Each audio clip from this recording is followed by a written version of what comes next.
The morning sun cast long shadows across Riverdale High's empty football field as Emma Reynolds completed her 10th lap. Sweat glistened on her forehead, her ponytail swinging in rhythm with each determined stride. At 16, Emma's petite frame belied the strength within. 5'4", 120 pounds of pure tenacity, just as her father had raised her to be. A military brat through and through, Emma had moved 7 times in her young life, following Captain James Reynolds from base to base. The constant relocations had taught her resilience. But this move to Riverdale, her father's final posting before retirement, felt different. This time, Emma had promised herself she would put down roots. She would belong. The digital watch on her wrist, her father's old Casio G-Shock, battered from 3 tours in Afghanistan, beeped insistently. 5:30 a.m., time to wrap up.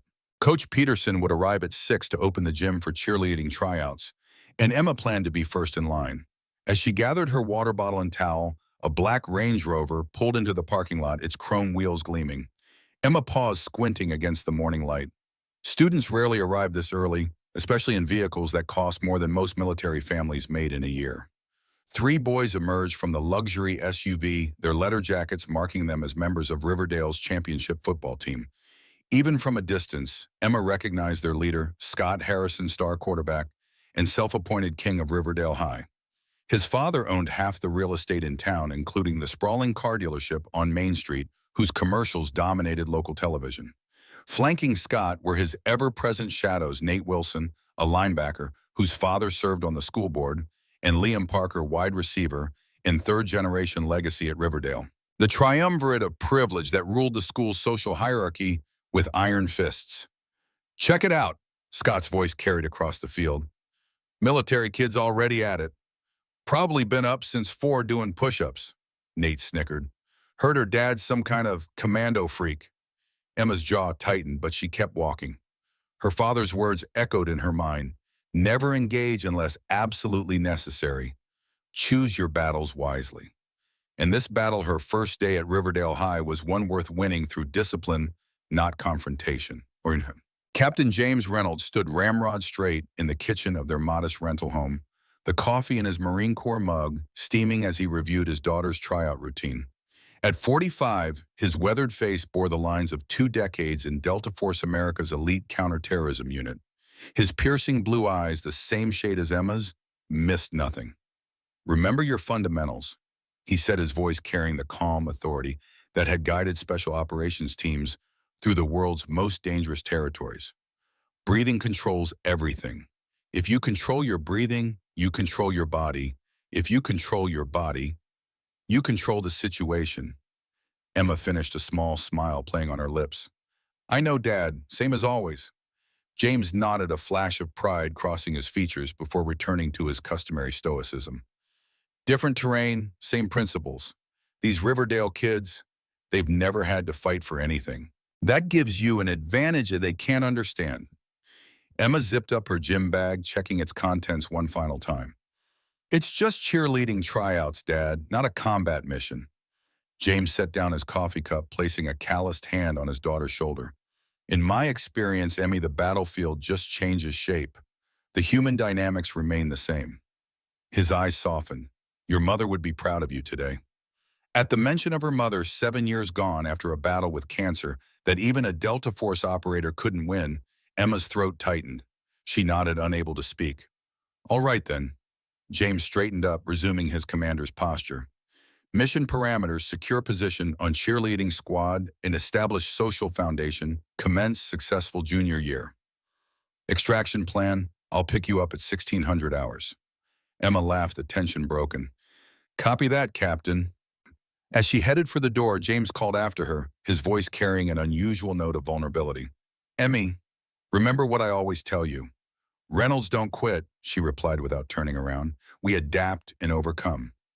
The door closed behind her, leaving James alone in the kitchen of their temporary home, the 17th in his military career, but hopefully the last. His retirement papers sat on the counter awaiting final processing.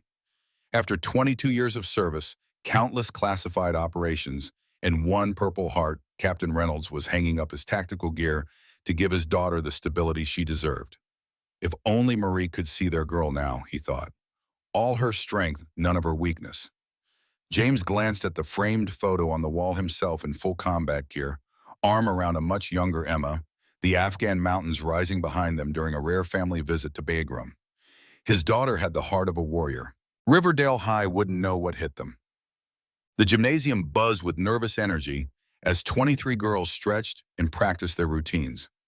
Coach Peterson, a former college cheerleader, with the perpetually suspicious expression of someone who'd seen every trick in the book, surveyed the candidates with practice indifference. Emma found a quiet corner to warm up methodically, working through the stretching routine her father had adapted from military physical training. She was halfway through a series of dynamic lunges when she felt eyes on her. A tall, blonde girl with impeccable makeup approached, trailed by two others who mirrored her confident stride. The leader's cheerleading uniform was personalized with subtle modifications that somehow made the standard issue outfit look designer. "You must be new," she said, her smile not reaching her eyes. "I'm Alexis Bennett, captain of the Riverdale Ravens cheer squad." She gestured to her companions. "This is Caitlin and Madison, co-captains." Emma straightened, extending her hand. "Emma Reynolds, just moved here." Alexis glanced at the outstretched hand but didn't take it. "Military family, right? I heard your dad's stationed at Fort Grayson." "He was. He's retiring now. We're staying permanently." The three cheerleaders exchanged glances. "Well, Alexis continued, her voice dripping with artificial sweetness. "Just so you know how things work here, we usually have our squad pretty much set from previous years. These tryouts are mostly formality." Emma's expression remained neutral. "I appreciate the heads up." "No problem. We like to make sure everyone understands the hierarchy." As the trio walked away, Emma heard Madison whisper, "God, did you see her? Shoes Army surplus chic." Their laughter faded as Coach Peterson blew her whistle, calling the candidates to attention. "Ladies, line up alphabetically. You'll each perform the routine I taught last week, followed by your original sequence. Reynolds, since you're new, you'll go last. Give you a chance to see how real Ravens perform." Emma took her place at the end of the line, feeling the weight of 24 evaluating stares. She closed her eyes briefly, focusing on her breathing. 4 counts in 4 counts, hold 4 counts out, just as her father had taught her during their pre-deployment anxiety sessions. The tryouts proceeded with mechanical efficiency. Most girls performed adequately, a few stumbled, and the incumbent squad members, Alexis and her friends, executed flawless routines that drew appreciative murmurs from Coach Peterson. When Emma's turn came, the gym had grown quiet with the fatigue of a 2-hour session. She took center court, assuming the starting position. Music Coach Peterson called, pressing play on the portable speaker. The driving beat of the school's fight song filled the gymnasium, and Emma launched into her routine. Each movement precise, each jump higher than technically necessary, each landing solid as a combat deployment. Where the other girls had performed with the practice smiles, Emma executed with focused intensity, her military upbringing evident in every controlled motion.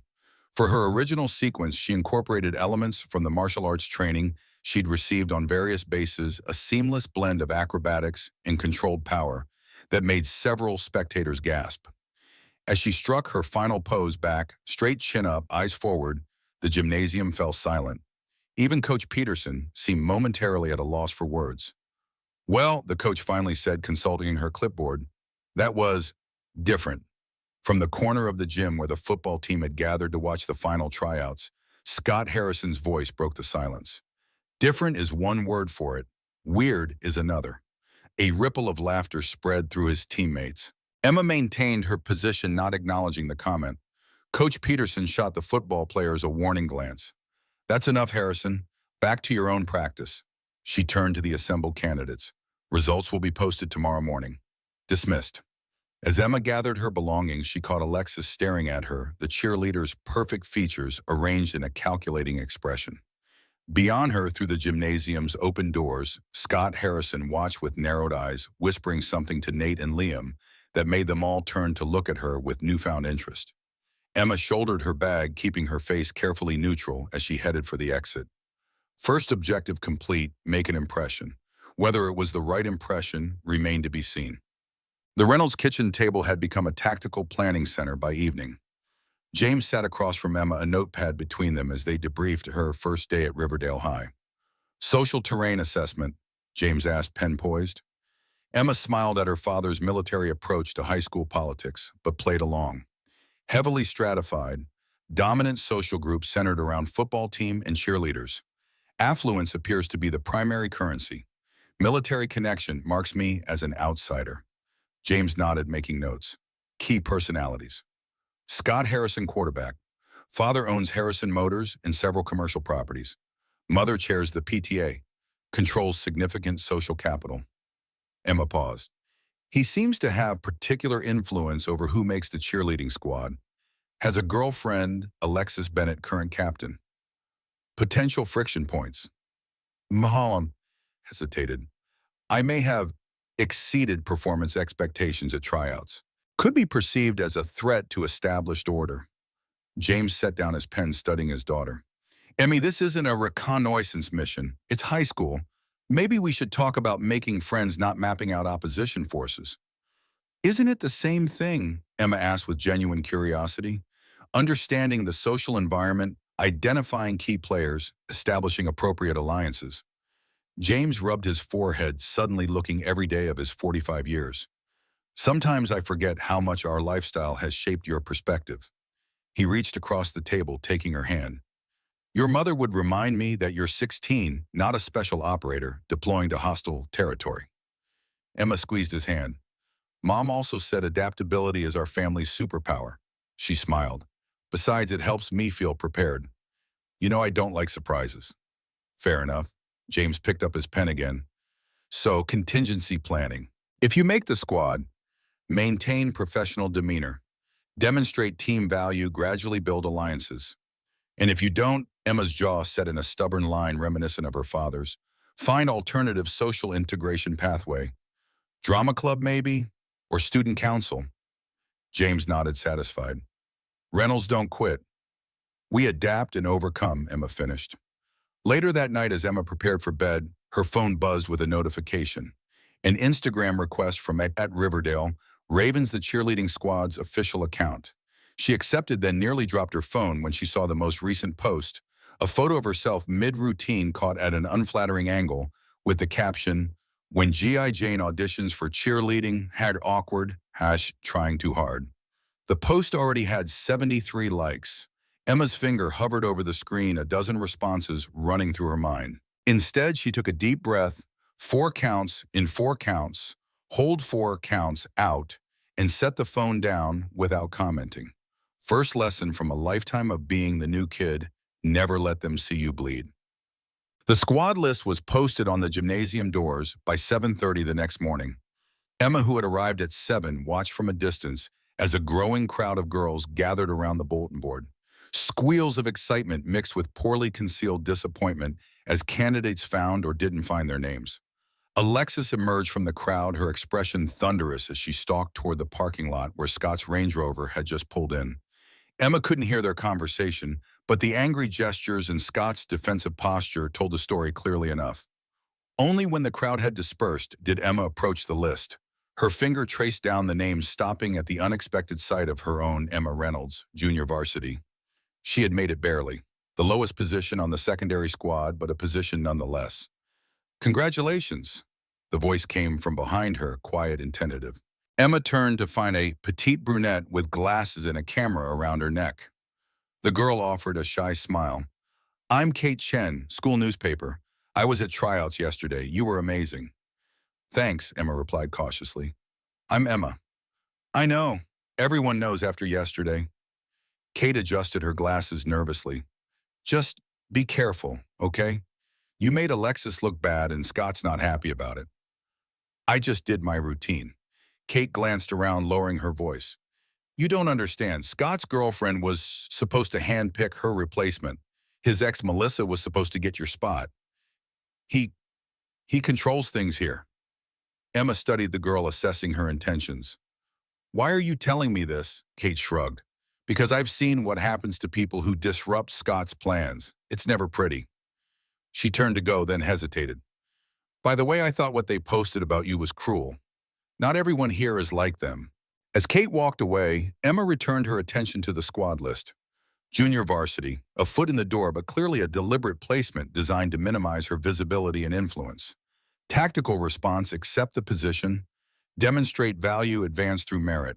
Standard military career progression. Unless, of course, Scott Harrison had other plans. First practice arrived with the tension of an approaching thunderstorm. Emma entered the gymnasium to find the varsity and JV squads already warming up, conversations dropping to whispers as she walked in. Coach Peterson waved her over, clipboard in hand. "Reynolds, you're late?" Emma checked her watch, exactly 3:30, the scheduled start time. "I'm sorry, Coach. I thought..." "Practice starts when the captain says it starts. Alexis called it for 3:15 today." Coach Peterson's expression revealed nothing. 5 laps around the gym as a reminder.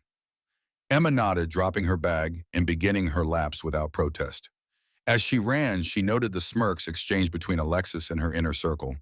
Classic establishment of dominance, her father would say. Show no reaction, give them nothing to work with. By the time Emma completed her laps, the squad had begun practicing formations.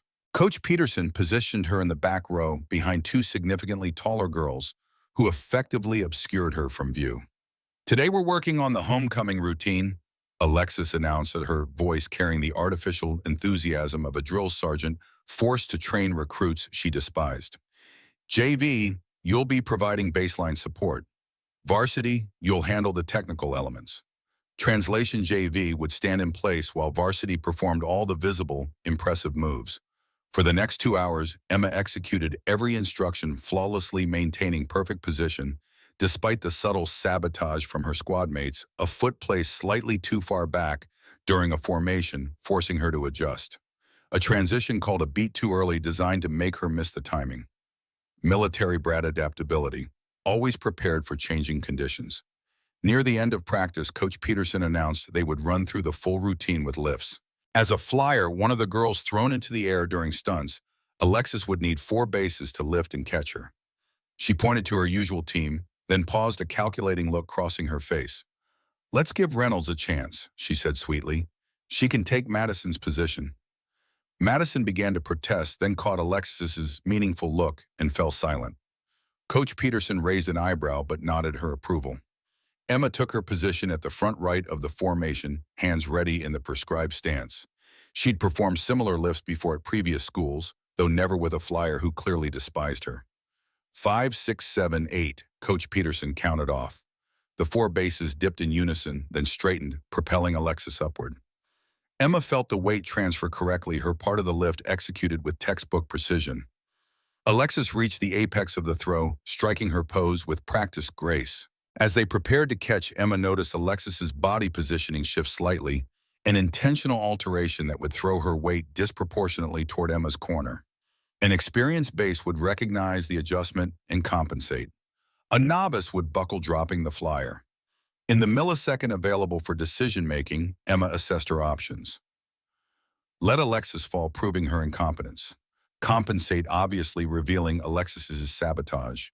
Or option 3, adapt, subtly saving the stunt while protecting herself. As Alexis descended, Emma shifted her stance fractionally, redirecting the incoming weight while maintaining the appearance of the standard catch position. The adjustment worked perfectly. Alexis landed safely, though, with a slight jolt she hadn't anticipated. "Sloppy Reynolds," Coach Peterson called out. "Firmer base needed." Emma nodded, accepting the criticism without explanation. Alexis shot her a look of mingled surprise and frustration. The sabotage had failed, yet Emma had allowed herself to take the blame. After practice, as Emma changed in the locker room, she overheard Alexis in her inner circle at the far end of the room. "She knew exactly what you were doing," Madison whispered. "Did you see how she adjusted? That's not beginner's luck." "Doesn't matter," Alexis replied. "Coach still blamed her. And Scott's got plans for little Miss G.I. Jane." "What kind of plans?" Caitlin asked. "The kind that make problems disappear at Riverdale High." Emma kept her eyes on her gym bag, methodically packing her belongings while processing this new intelligence. Direct confrontation was brewing sooner rather than later based on the conversation. Time to prepare appropriate countermeasures. Captain James Reynolds recognized the signs immediately when Emma entered the kitchen that evening. The slight tightening around her eyes, the fractionally more perfect posture, his daughter's combat-ready stance. "Situation report," he asked quietly, setting aside the retirement paperwork he'd been completing. Emma placed her gym bag on the floor with deliberate care. Hostile engagement imminent. Opposition forces mobilizing. James sighed, pulling out a chair for her. English version Emmy. She sat down, finally allowing the facade to crack. They're planning something, Dad. The cheerleaders, the football players, especially Scott Harrison. I made the squad, but they put me in the least visible position possible. Then they tried to make me fail during practice. Tried, a ghost of a smile crossed Emma's face. Delta Force captain's daughter, remember I adapt to changing tactical situations. James studied his daughter, pride mingling with concern. What's your assessment of their likely next move? Escalation. They tested my physical capabilities today. Found them problematic for their purposes. They'll switch to social warfare next. Rumors, isolation, public humiliation. Emma's voice remained analytical, but James caught the flicker of hurt in her eyes. Emmy, he said gently, you could walk away, find another activity, another social group. Strategic withdrawal isn't the same as surrender. Emma's chin came up her jaw, setting in the stubborn expression that was his own genetic legacy. Reynolds don't quit. We adapt and overcome. She leaned forward. Besides, I'm not just thinking about myself. Kate from the school newspaper says Scott and his friends do this regularly, target people who don't fit their vision of Riverdale High. James nodded slowly. So it's not just about making the cheer squad anymore. It never was, Dad. It's about establishing that I have the right to exist in their space without their permission. Emma's eyes flashed with a determination that reminded James painfully of her mother. I'm not asking for trouble, but I'm not backing down when trouble finds me. Captain Reynolds recognized a hill worth dying on when he saw one. After 22 years of military service, he knew the difference between battles of ego and battles of principle. His daughter was fighting the latter. All right then, he said, military crispness returning to his voice. Let's talk contingency planning. The cafeteria at Riverdale High operated with the rigid social stratification of a medieval court. Football players and cheerleaders occupied the central tables, surrounded by concentric circles of decreasing social status. Wealthy non-athletes, theater kids, academic achievers, and finally at the outermost tables, the invisible masses. Emma carried her lunch tray toward an empty seat in the neutral territory of the academic achievers section when Kate Chen appeared at her elbow. You can sit with us if you want, Kate offered, gesturing toward a table near the windows, where 3 other students sat with open books beside their lunch trays. Newspaper staff, we don't bite. Emma followed, grateful for the unexpected alliance. Kate introduced her colleagues, David Photography, Priya Features, and Lucas Sports with casual efficiency. Emma's the new JV cheerleader, Kate explained, the one who showed up Alexis Bennett at tryouts. Lucas finished, looking impressed. Bold move for a new kid. It wasn't intentional, Emma replied, unwrapping her sandwich. I just did my routine. Intention doesn't matter in Scott Harrison's world, Priya said quietly. Results do, and the result is that people are talking about someone other than Alexis, which means Scott's social ecosystem is disrupted. David nodded, pushing his glasses up his nose. Harrison Motors sponsors every team at this school. Principal Whitman practically genuflects when Mr. Harrison visits. The family owns this place and Scott knows it. You guys make it sound like a dictatorship, Emma said, though the assessment aligned with her own observations. The 4 newspaper staffers exchanged glances. Last year, Lucas said, lowering his voice, a new transfer student, Zach Patel, broke the school record for the 400-meter dash. Should have been a lock for track team captain. 2 weeks later, he was expelled for cheating on a calculus exam. He was in AP Calculus with a 98 average, Priya added. Absolutely no reason to cheat. But Scott wanted his friend Dylan to be track captain, Kate continued.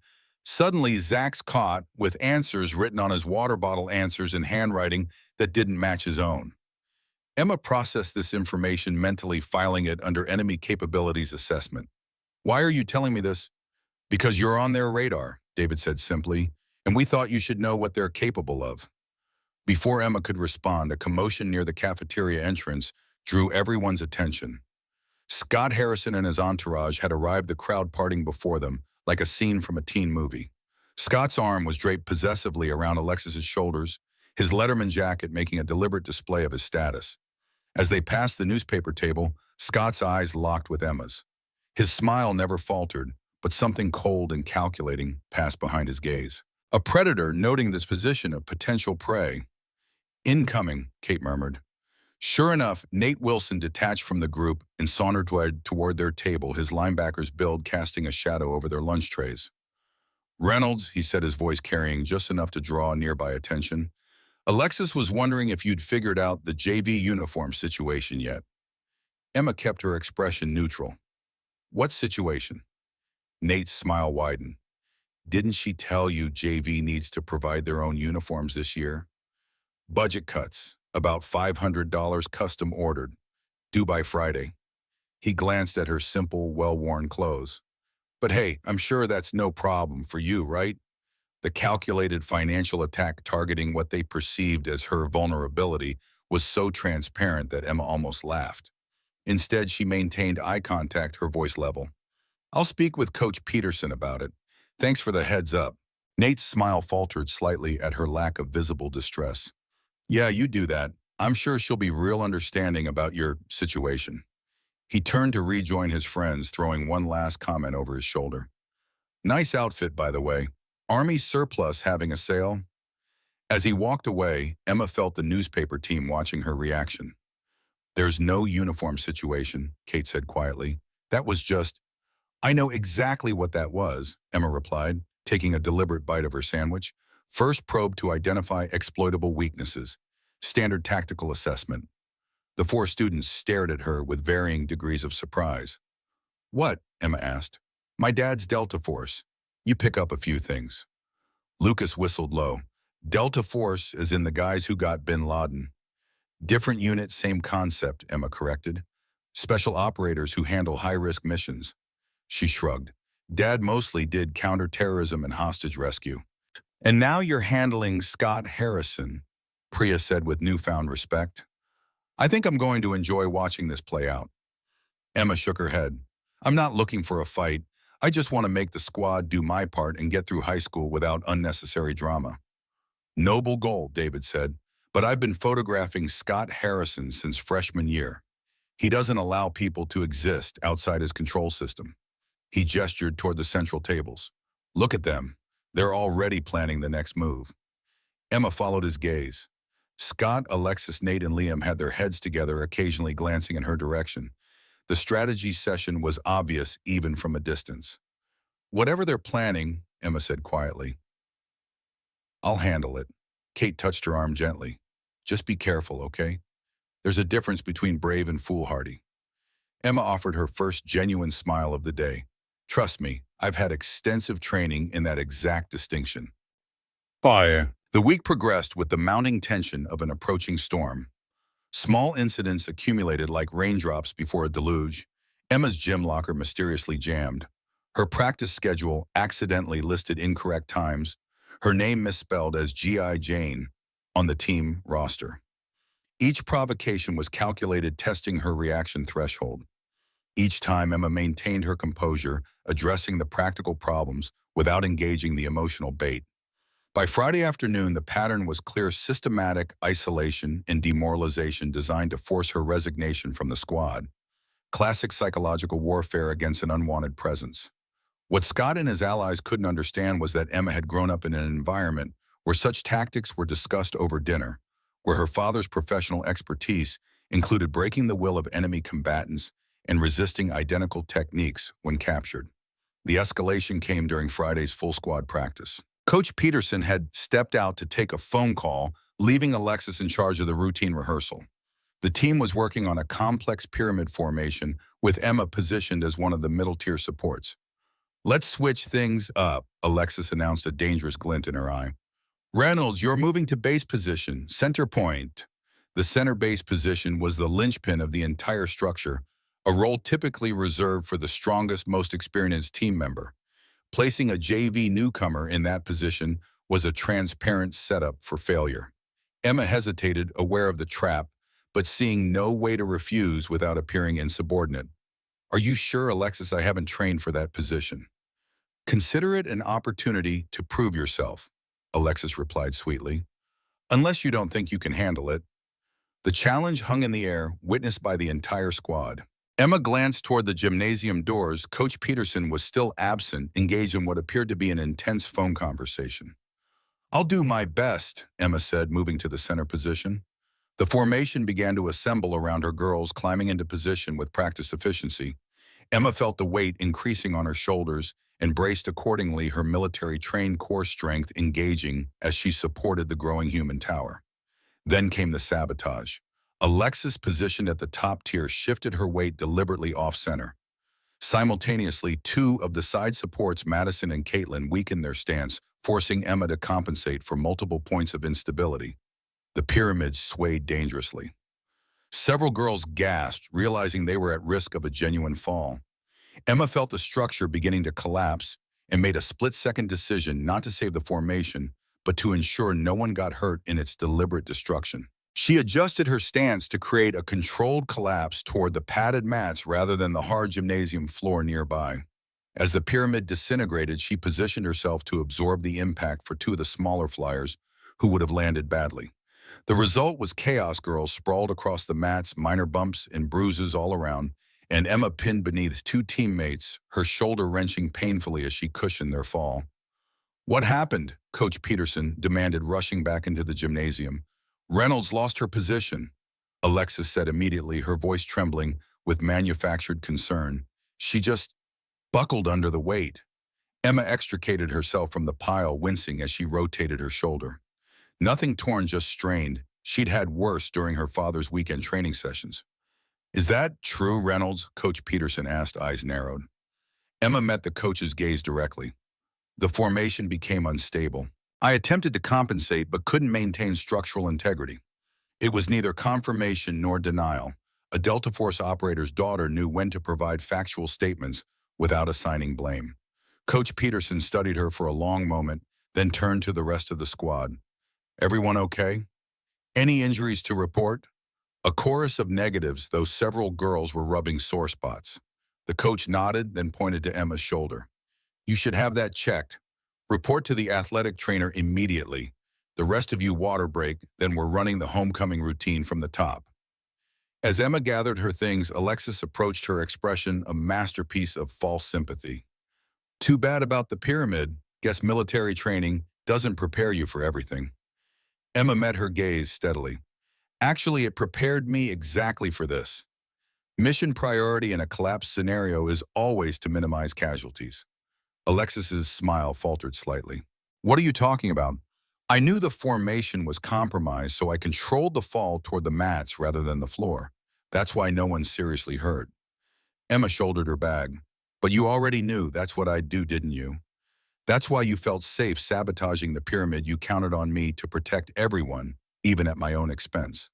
For the briefest moment, uncertainty flickered across Alexis's perfect features. Then her mask of confidence returned. "You really are delusional. Maybe that fall knocked something loose." "Maybe," Emma conceded, turning to leave. "Or maybe you should consider that you're not the only one playing chess here."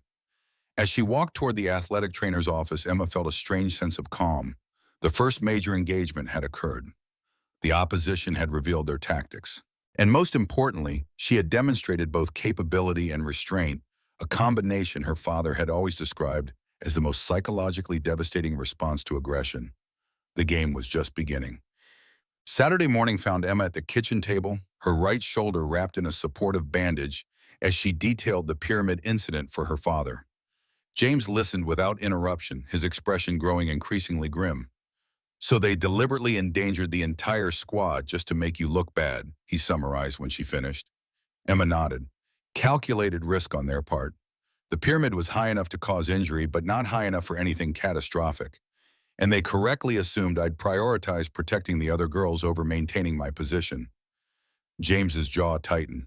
"I could speak with the coach, or the principal, and say that the popular kids are being mean to your daughter." Emma shook her head.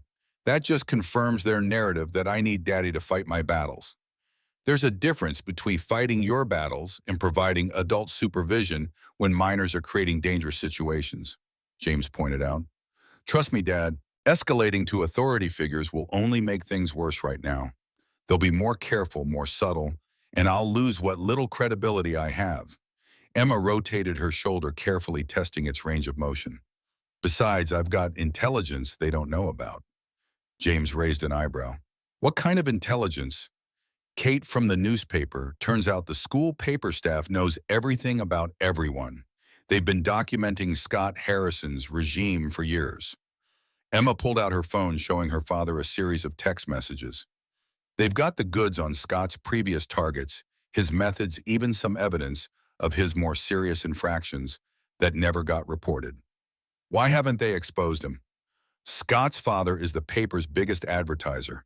Principal Whitman reviews every issue before publication, and teenagers are surprisingly pragmatic about power dynamics.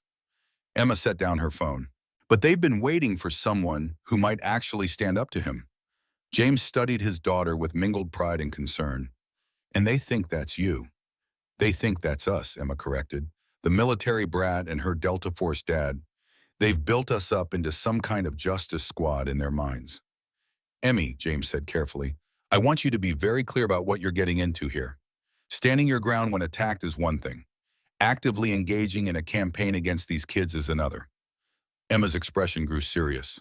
I know the difference, Dad, and I'm not looking to destroy Scott Harrison or his friends. I just want to establish that I have the right to exist in their space without being targeted. She paused. But if they keep escalating, I need to be prepared to respond appropriately. James nodded slowly. Proportional response.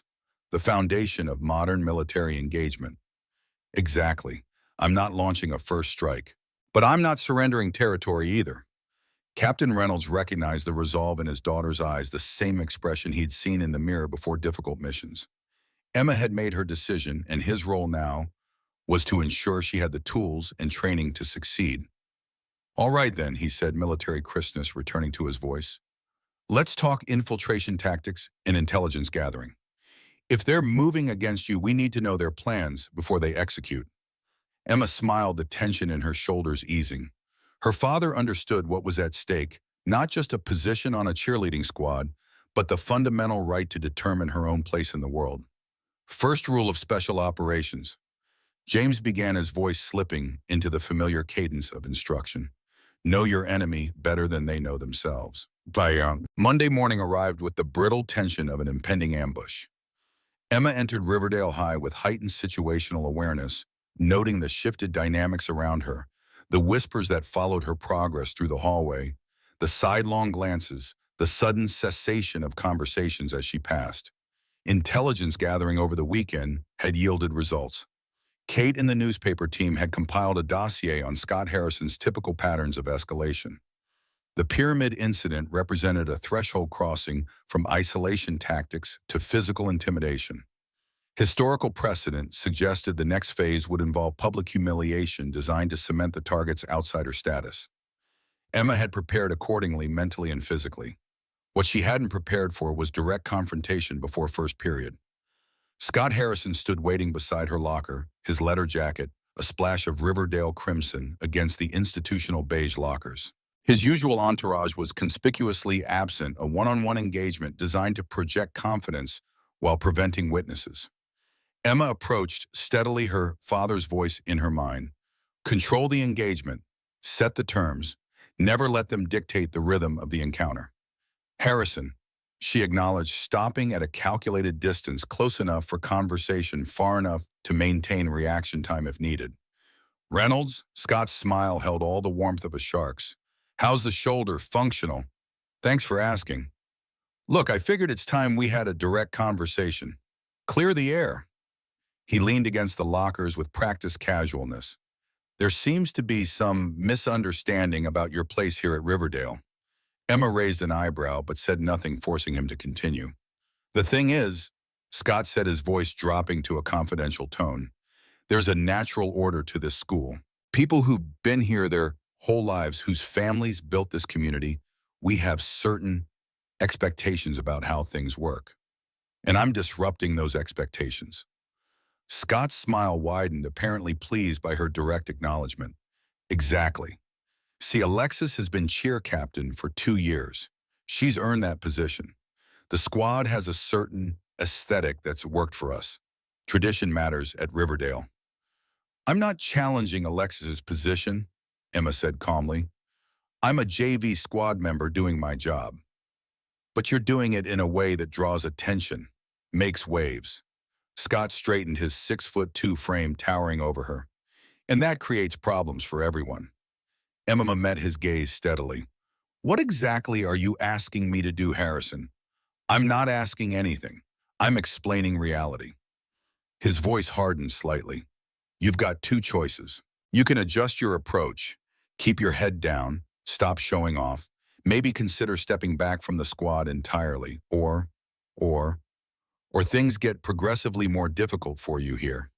The threat was delivered with the casual confidence of someone who had never faced meaningful consequences. Your dad's military, right? Surely he taught you about choosing your battles wisely. Emma allowed herself a small smile. He taught me many things, including how to recognize intimidation tactics. Scott's expression flickered with momentary surprise before his mask of confidence returned. This isn't intimidation, Reynolds. It's orientation. Every new kid gets one.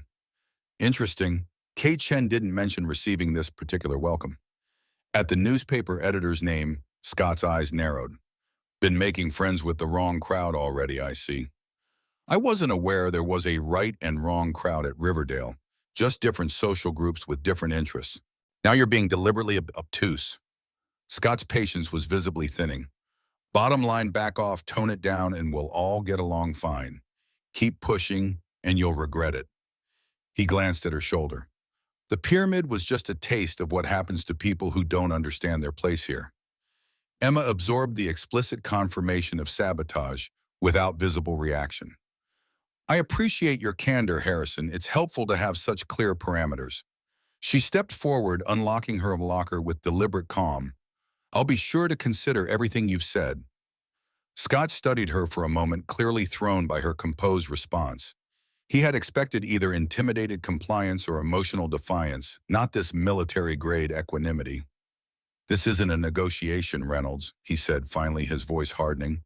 You've got until the pep rally on Friday to make the right decision. After that, we stop playing nice. And as he walked away, Emma methodically organized her textbooks, her expression betraying nothing of the strategic calculations happening behind her calm exterior. Direct threat issued, timeline established, escalation promised. First rule of combat: when the enemy announces their attack schedule, use it against them. The second week of Emma Reynolds' time at Riverdale High was about to become a masterclass in counterinsurgency tactics, courtesy of Captain James Reynolds' only daughter. The first warning shot came Tuesday morning. Emma opened her locker to find her cheerleading uniform drenched in what appeared to be fruit punch, the red liquid saturating the fabric like a sinister premonition. A note typed rather than handwritten to avoid identification was taped to the sleeve. Accidents happen. Take the hint. She carefully removed the uniform without visible reaction, though she felt the weight of dozens of eyes watching for her response. The hallway had gone suspiciously quiet, students pausing their morning routines to witness her humiliation. Emma's face remained a mask of military composure as she placed the ruined uniform in a plastic bag from her backpack, then methodically arranged her textbooks for the day's classes. Only when she closed her locker did she allow herself to survey the hallway, noting which students looked guilty, which seemed gleeful, and which appeared uncomfortable with the spectacle. Intelligence gathering just as her father had taught her. Kate Chen materialized at her side, camera conspicuously absent. Are you okay? She whispered. Fine, Emma replied evenly. Just gathering data. Kate's eyebrows rose. Data. Every operation requires intelligence before action. Emma shouldered her backpack. Who has access to the locker combination system? Office assistants during third period, usually senior volunteers. Kate paused. Madison Lewis works in the office then. Emma nodded, filing away this confirmation of her suspicions. And the security cameras in this hallway, installed after budget cuts 3 years ago, but they've never worked, Kate replied. Everyone knows that. Interesting what everyone knows. Emma glanced at her watch. I need to see Coach Peterson before first period. See you at lunch. As Emma walked away, her posture perfect. Despite the plastic bag of ruined uniform dangling from her hand, Kate stared after her with a mixture of concern and admiration. The new girl wasn't crying, wasn't running to the principal, wasn't making a scene. She was collecting intelligence. Yeah. Coach Peterson's office smelled of menthol and athletic tape, the walls adorned with fading championship pennants from Riverdale's glory days. The coach looked up from her desk as Emma entered, her eyes immediately fixing on the plastic bag. "Let me guess," she said dryly. "Locker incident." Emma placed the bag on the desk. "Yes, ma'am." "This is getting old," Peterson muttered, examining the soaked uniform. "Third one this semester." Emma's expression didn't change, but she filed this information away. "Third one? You're not the first target of high school enthusiasm." The coach sighed, leaning back in her chair. "Usually it's directed at whoever Alexis sees as competition. I'm not competing with Alexis. I'm on JV." "You're different," Peterson said bluntly. "You don't play by their rules. That makes you a threat, JV or not." She tossed the uniform into her trash can. "I'll issue you a replacement. Try to keep this one dry." Emma hesitated, then decided on a direct approach. "Coach, about the pyramid incident on Friday." "Save it, Reynolds. I've been coaching cheerleaders' parents for 20 years. You think I can't tell when a formation is deliberately sabotaged?" Peterson's weathered face showed no emotion, but her eyes held a glint of grudging respect.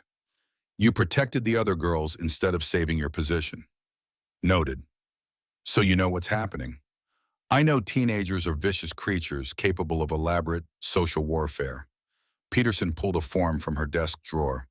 "What I don't know is why you're still standing there instead of signing this uniform replacement form and getting to class."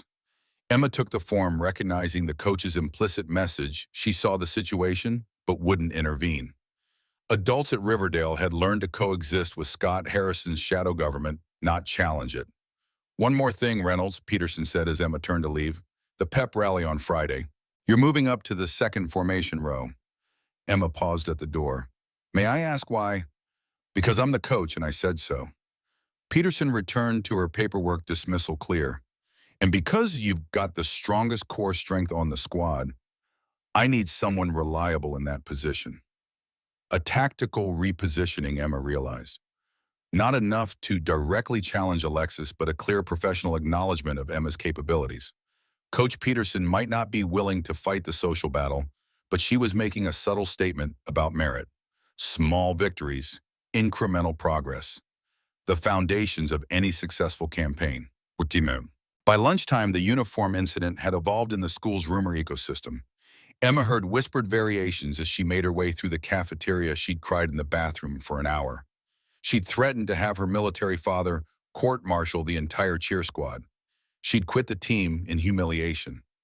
The newspaper table had become her de facto base of operations, Kate and her colleagues providing both social sanctuary and valuable intelligence. Today they waited with the tense anticipation of war correspondents, expecting an update from the front lines.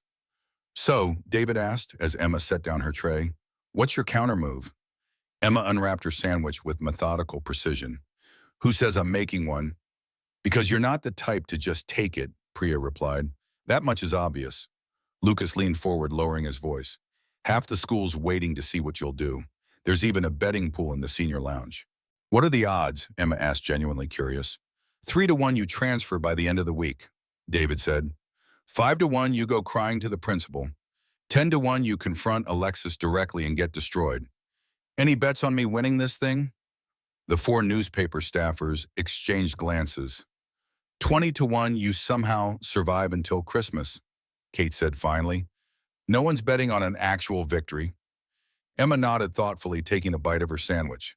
The odds made sense. At Riverdale High, Scott Harrison didn't lose. It was a foundational assumption of the social ecosystem. "So what's the plan?" Priya pressed. "You must have something in mind." "First rule of psychological warfare," Emma replied. "Never reveal your strategy even to allies, especially when information security can't be guaranteed." As if summoned by her caution, Nate Wilson appeared beside their table, his linebacker's bulk casting a shadow over their lunch trays. Today, Liam Parker flanked him, the duo clearly operating as Scott's proxies. "Reynolds," Nate acknowledged, his smile malicious. "Love what you did with your uniform this morning. Red's definitely your color." "Thanks, Wilson. I'm trying new things." Emma's tone was pleasant, her posture relaxed despite the confrontation. Heard Coach Peterson gave you a replacement, Liam added. Shame if something happened to that one, too. That would be quite a coincidence, Emma agreed mildly. Nate's smile faltered at her lack of visible distress. Scott wanted us to check if you'd given any thought to his suggestion about finding activities better suited to your talents. I've given it exactly the consideration it deserves. Meaning I appreciate his concern for my extracurricular fulfillment. Emma took another bite of her sandwich, chewing deliberately before continuing. Was there anything else? The two football players exchanged glances, clearly thrown by her composure. They had expected tears, anger, or frightened compliance, not this unnerving calm. Yeah, there's something else, Nate said, his voice hardening. Friday's pep rally. Big deal for the squad. Lots of potential for accidents, if you're still on the team by then. I've always found that proper preparation prevents poor performance, Emma replied. But thanks for the heads up. Frustrated by their failure to intimidate the boys, retreated muttering between themselves as they rejoined Scott at the central table. Emma watched them go, her expression betraying nothing of her inner calculations. Okay, that was scary cool, Lucas said when they were out of earshot. Where did you learn to do that?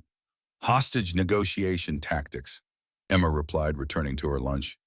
Dad's specialty before he joined Delta. The calm response destabilizes aggressors who expect emotional escalation. And the four newspaper staffers stared at her with varying degrees of amazement. You're really not scared of them, are you? Kate asked quietly. Emma considered the question seriously. I respect their capability for harm. That's different from fear. She glanced toward Scott's table where the quarterback was clearly receiving a report on their failed intimidation attempt. Besides, they've made a critical error in their strategy. What's that? David asked.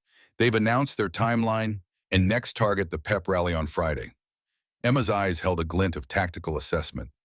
Never tell your opponent when and where you plan to strike.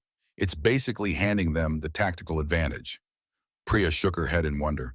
You talk about this like it's an actual military operation. Social warfare follows the same basic principles as conventional warfare, Emma replied. Establish dominance, isolate targets, demoralize resistance, eliminate threats to authority. She smiled slightly.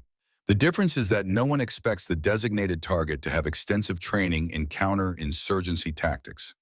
As lunch period ended, Emma separated from the newspaper team with a casual wave that belied the intensity of her focus. The battle lines were clearly drawn, now the enemy's next move telegraphed with amateur transparency. Time to prepare her response. And the Reynolds kitchen table had transformed into a tactical operations center by Wednesday evening. Notebooks, floor plans of the gymnasium, and a detailed schedule of the pep rally were spread across the surface as Emma briefed her father on the developing situation. They're planning something significant at the rally, she explained, highlighting the cheerleaders' performance slot in the program. Based on previous patterns documented by the newspaper team, it will likely involve public humiliation designed to force my resignation from the squad.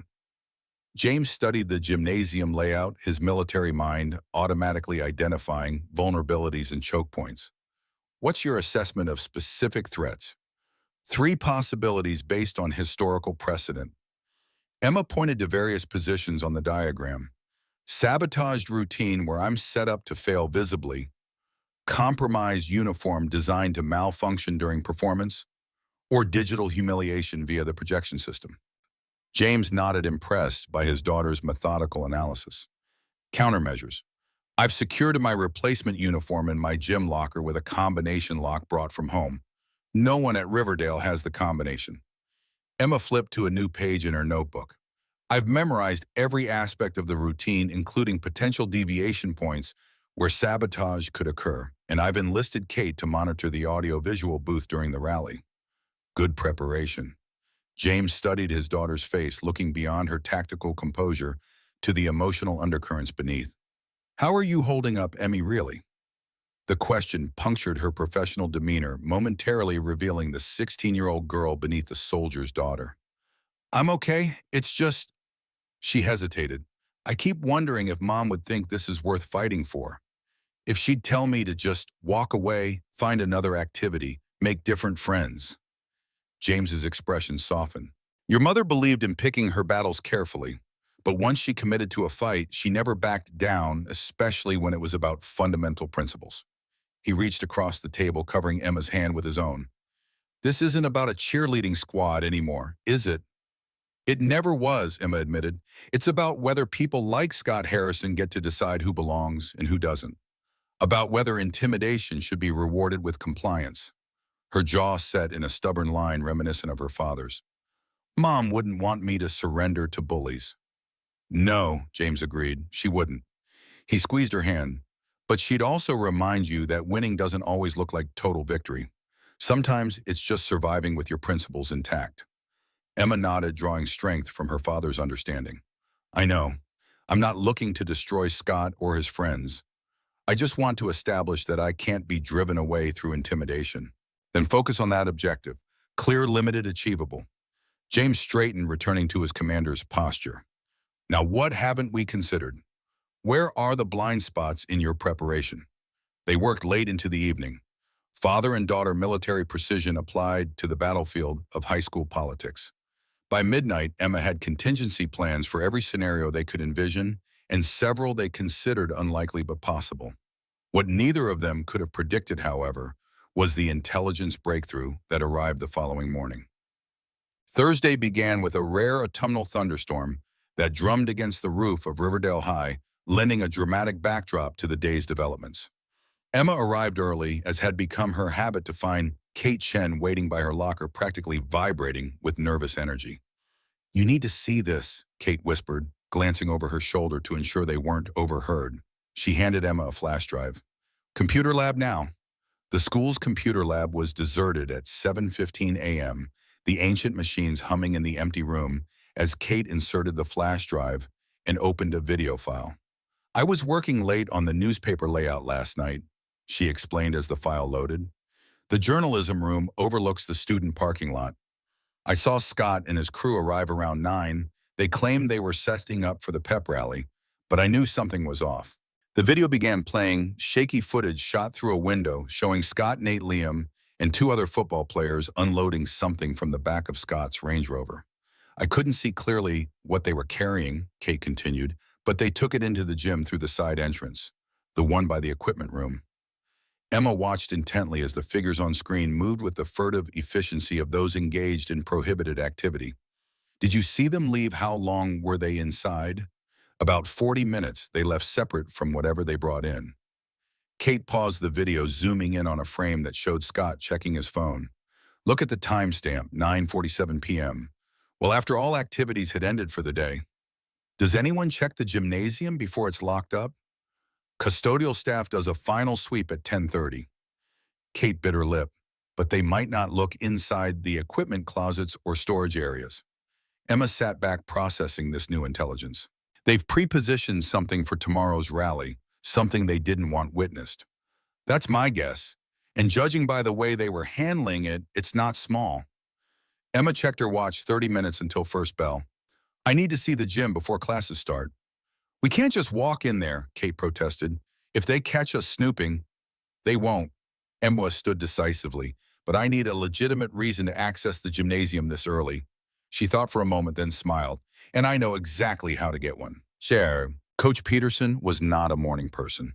This was evident in her scowl as she unlocked her office at 7:30 a.m. coffee mug, clutched like a lifeline. She did not appear pleased to find Emma Reynolds waiting outside her door.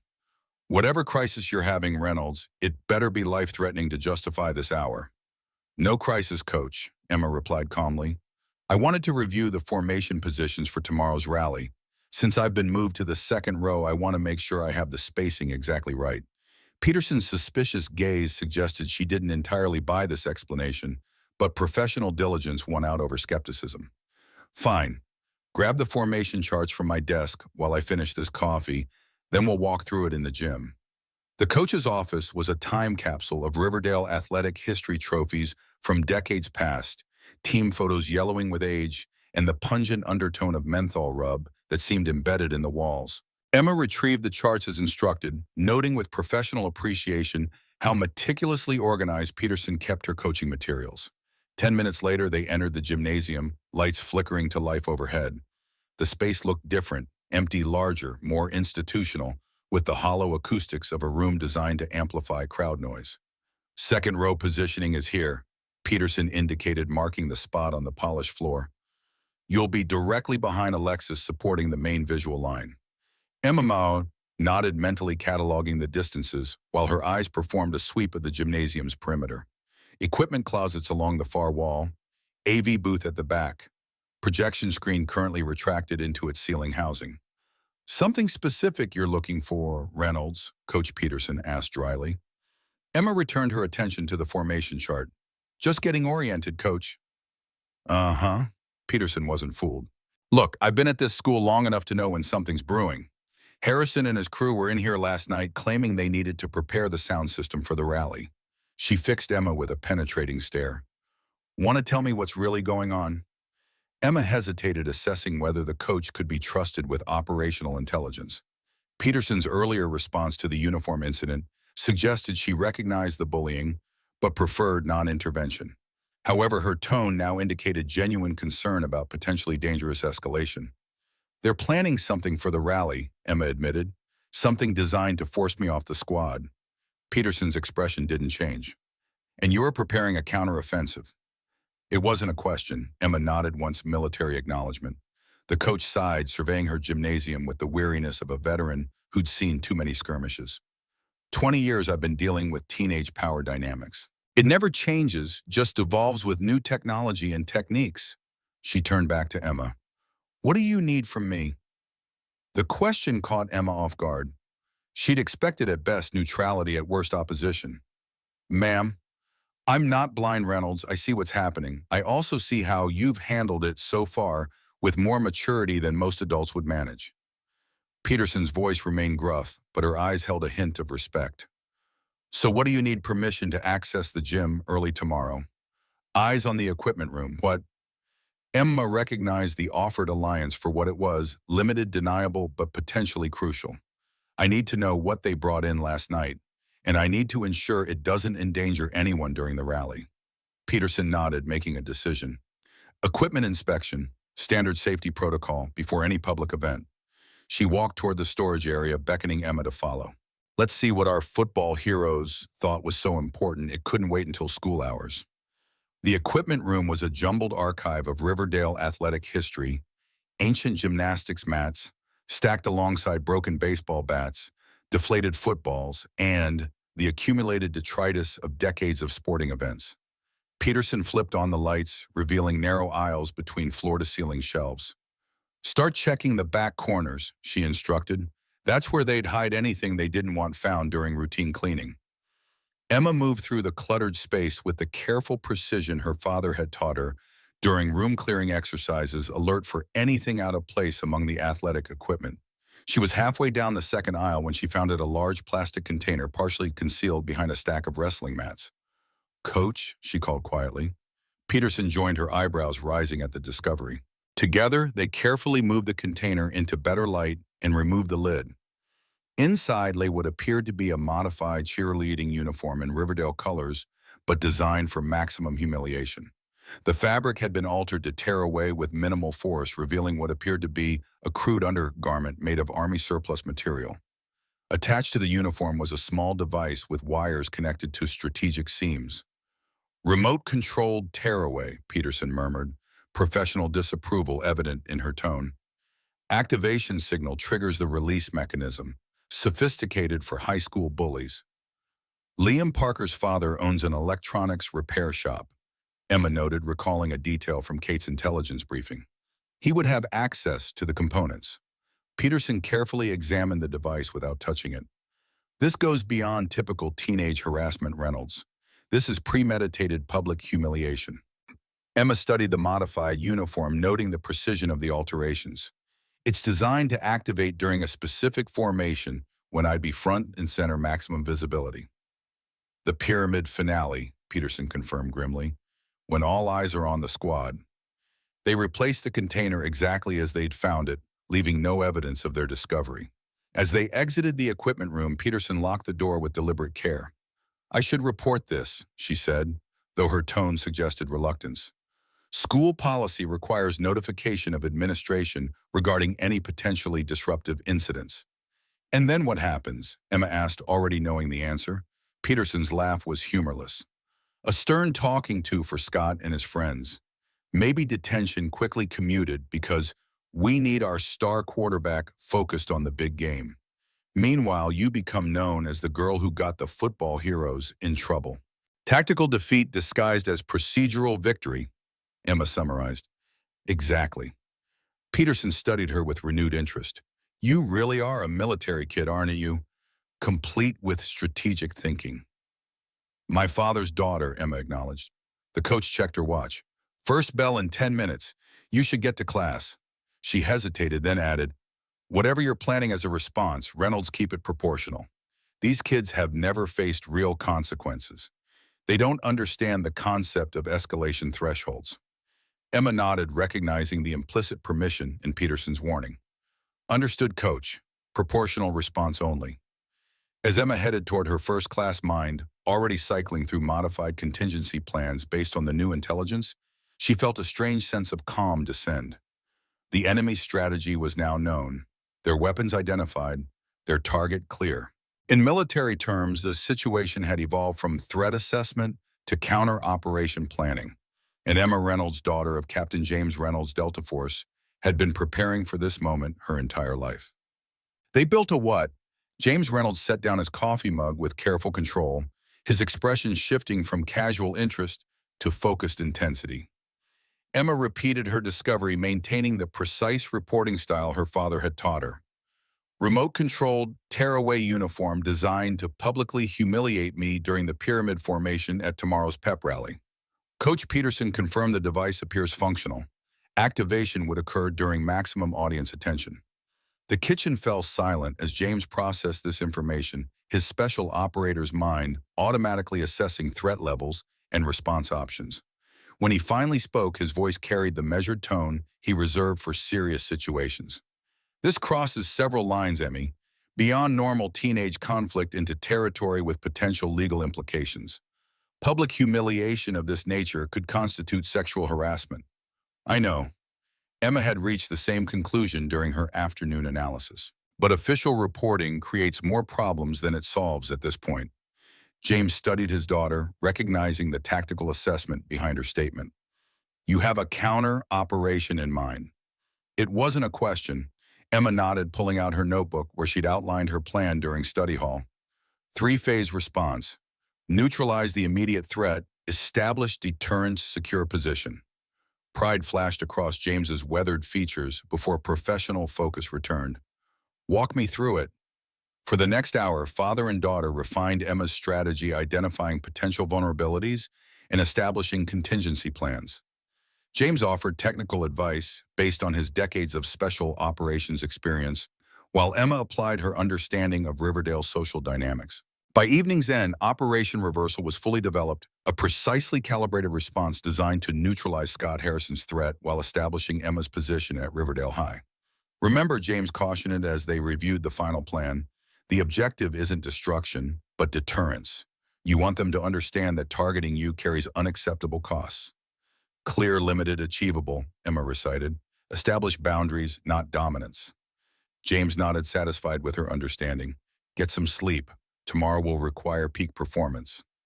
As Emma headed upstairs, James remained at the kitchen table staring at the notes they'd compiled. 22 years of military service had taught him to recognize when a situation was approaching a critical threshold. His daughter stood at that threshold now, the moment when response became as defining as the provocation. He gathered the papers, securing them in his home office with the same care he'd once given to classified operation plans. Tomorrow would determine whether Emma established her place at Riverdale or became another casualty of adolescent warfare. Either way, James reflected with grim certainty, Scott Harrison was about to learn a painful lesson about choosing targets. Stop. Friday dawned clear and crisp, perfect football weather that guaranteed maximum attendance at the afternoon pep rally. Emma arrived at school precisely 30 minutes early, her equipment bag containing not only her legitimate uniform, but also the tools required for Operation Reversal. Kate and the newspaper team waited at their designated rendezvous point, the journalism classroom, overlooking the student parking lot. David's camera was already documenting the arrival of key players, while Priya and Lucas maintained surveillance on the gymnasium entrance. Scott and Nate arrived 10 minutes ago, Kate reported as Emma entered. Liam's on his way. They all seem pretty pleased with themselves. Any sign they suspect their device has been discovered? None. They've been high-fiving and laughing all morning. Kate hesitated. Are you sure about this? Emma? Once we start, there's no going back. Emma checked her watch, mentally reviewing the operation timeline. I'm sure. Each team member knows their role. Kate nodded. David's handling visual documentation. Lucas has the equipment room covered. Priya's monitoring the AV booth. I'm your communications hub. Perfect. Emma unzipped her bag, removing a small two-way radio military surplus from her father's collection. Channel 3 as discussed. Maintain radio discipline and use the code phrases we established. Kate accepted the radio with a mixture of nervousness and excitement. This feels like a real military operation.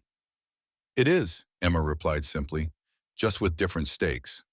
The first bell rang, signaling 15 minutes until classes began. Emma shouldered her bag, game face settling into place. Commence Operation Reversal. Next communication at Checkpoint Alpha. As she walked toward her first class, Emma felt the familiar calm that preceded critical missions, the mental state her father described as combat clarity. Objectives defined, resources allocated, contingencies planned. The battle for Riverdale High was about to begin. Morning classes passed with excruciating slowness, the anticipation of the afternoon rally creating a palpable buzz throughout the school. Teachers struggled to maintain focus as conversations repeatedly drifted to predictions about the football team's chances against their crosstown rivals. Emma used the distraction to her advantage, exchanging coded status updates with her team between classes.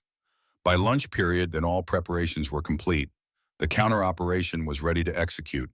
The cafeteria hummed with pre-rally excitement, social hierarchies temporarily amplified by the impending spectacle. Scott Harrison held court at the central table, his entourage expanded to include additional football players and cheerleaders. Their laughter carried an edge of anticipation that confirmed Emma's intelligence. They were looking forward to their planned humiliation. Emma bypassed her usual seat with the newspaper team instead, walking directly toward the central table with deliberate confidence. Conversations died as she approached students nudging each other and pointing at her audacity. Scott noticed the disturbance, turning with surprised amusement as Emma stopped beside his table. Reynolds? He acknowledged his tone, suggesting she'd made a navigational error. Newspaper geeks are on the other side of the cafeteria. Just wanted to wish you luck at the game tonight, Emma replied pleasantly. Big rivalry, I hear. Scott's eyes narrowed slightly, suspicious of her friendly approach. Yeah, huge. We'll crush them like always. I'm sure you will. Emma smiled, the expression not reaching her eyes. The pep rally should really get everyone fired up. I know I'm looking forward to it. Nate and Liam exchanged confused glances, clearly thrown by her apparent enthusiasm for the event they'd planned as her downfall. You seem awfully confident for someone who's still figuring out the formations. Alexis observed from Scott's side, her perfect features arranged in practiced disdain. Oh, I'm a quick study, Emma replied. Military family, remember, adaptability is kind of our thing. She glanced at her watch. Should be heading to class. See you all at the rally. As she walked away, Emma heard Scott mutter to his friends, the quarterback's confidence momentarily shaken by her unexpected approach. Perfect. Psychological disruption achieved the first phase of Operation Reversal. The gymnasium throbbed with the controlled chaos of school spirit by final period. Bleachers packed with students in Riverdale colors. Pounding music from speakers mounted in each corner. Basketball hoops retracted to accommodate the floor performances. The projection screen lowered from the ceiling, displaying Riverdale Ravens imagery in high-definition glory. Emma observed it all from the girls' locker room where the cheerleading squad prepared for their performance. Her genuine uniform was safely secured in her gym bag to be changed into at precisely the right moment. For now, she wore her practice clothes, maintaining the illusion that she remained unaware of the trap awaiting her. Coach Peterson moved through the squad, providing last-minute adjustments to hair and makeup. When she reached Emma, she paused, her voice dropping to ensure privacy. Last chance to report this officially, Reynolds. Emma shook her head slightly. Everything's under control, Coach. Peterson studied her face, then nodded once professional acknowledgement between allies. Your position, if anything goes wrong, is secure, Emma finished confidently, but nothing will go wrong. The coach moved on her expression, betraying nothing of their exchange. Across the locker room, Alexis and her inner circle whispered among themselves, occasionally glancing toward Emma with poorly concealed anticipation. Emma checked her watch. 14 minutes until the cheerleading performance. Time for phase 2. She slipped into a bathroom stall, pulling out her radio. Eagle to nest. Status report. Kate's voice crackled through the small speaker. Nest to Eagle. Phase 2 ready. Falcon and Hawk in position. Copy. Proceeding to equipment room. Maintain surveillance. Emma replaced the radio and exited the bathroom stall, moving purposefully toward the locker room exit. A freshman cheerleader looked up questioningly. Coach Peterson wants me to double-check our props, Emma explained with casual authority. Back in 5. The side corridor connecting the locker rooms to the equipment storage area was deserted, the ambient roar of the rally providing perfect audio cover. Emma found Lucas waiting at the designated position, nervously shifting his weight from foot to foot. Anybody check the equipment room since this morning? She asked without preamble. Scott and Liam came by during 4th period, Lucas reported. Stayed about 3 minutes, left looking confident. They verified the device was still in place. Emma nodded, satisfied. Did you secure the secondary access point? Maintenance door is unlocked as requested. Lucas handed her a small key. Storage cabinet is 3rd on the left. Everything you need should be inside. Perfect. Return to your observation post. Next communication at execution phase. As Lucas departed, Emma entered the equipment room through the maintenance door, navigating the cluttered space with practiced efficiency. The storage cabinet yielded her requested supplies, tools normally used for gymnasium maintenance, now repurposed for operation reversal. Working quickly in the dim light, Emma located the container holding the sabotaged uniform. The device remained attached exactly as she and Coach Peterson had found it. With surgical precision, Emma modified the wiring configuration, careful to leave the external appearance unchanged. Phase 2 complete. The trap was now reversed, ready to capture those who set it.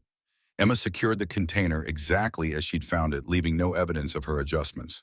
She checked her watch. 7 minutes until the cheerleading performance. Just enough time for the final preparation. Returning to the locker room through the maintenance corridor, Emma retrieved her genuine uniform from her secure gym bag. The bathroom stall provided privacy for the quick change, the familiar fabric settling comfortably over her athletic frame. When she emerged, Alexis was waiting, her expression a mask of false concern. There you are, Reynolds. We were getting worried. Her eyes traveled over Emma's uniform, momentary confusion flickering across her features. Coach wants us in formation for final review. 2 minutes. I'll be right there, Emma replied calmly.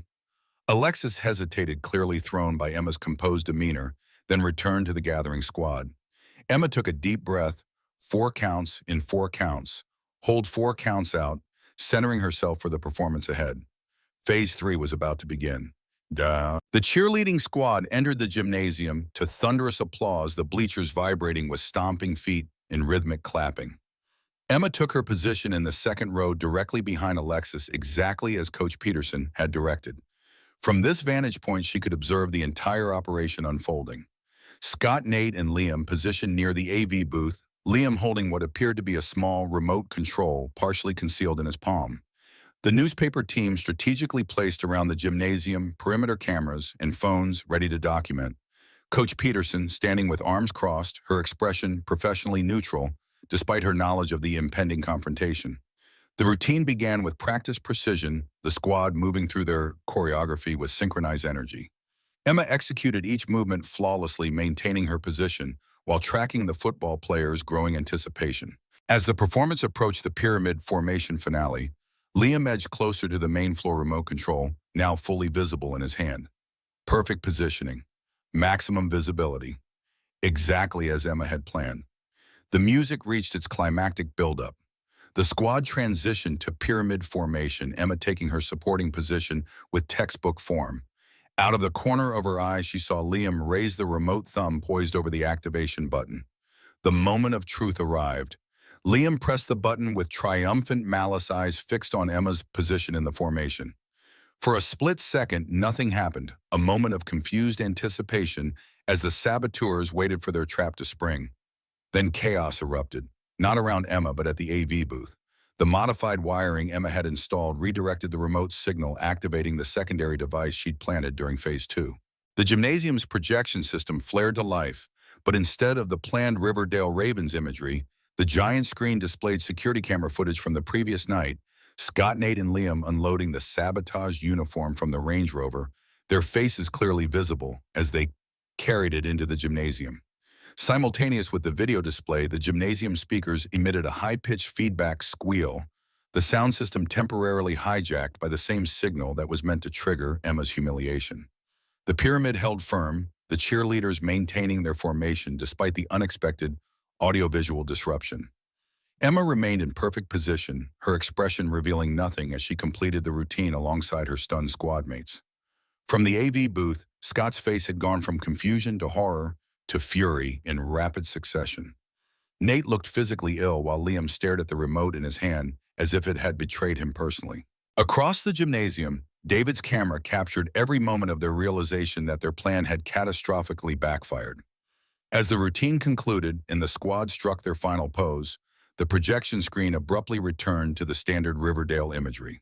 The brief technical glitch might have been dismissed as an equipment malfunction, except that dozens of student phones had captured the incriminating footage, and the expressions on the football players' faces told their own damning story. Coach Peterson's voice cut through the momentary confusion, directing the squad to take their bow and exit the floor. As Emma followed her teammates toward the sidelines, she caught Scott's eye across the gymnasium. The quarterback's expression promised retribution, but beneath the anger lurked something new: uncertainty. Phase 3 complete. Operation Reversal executed successfully.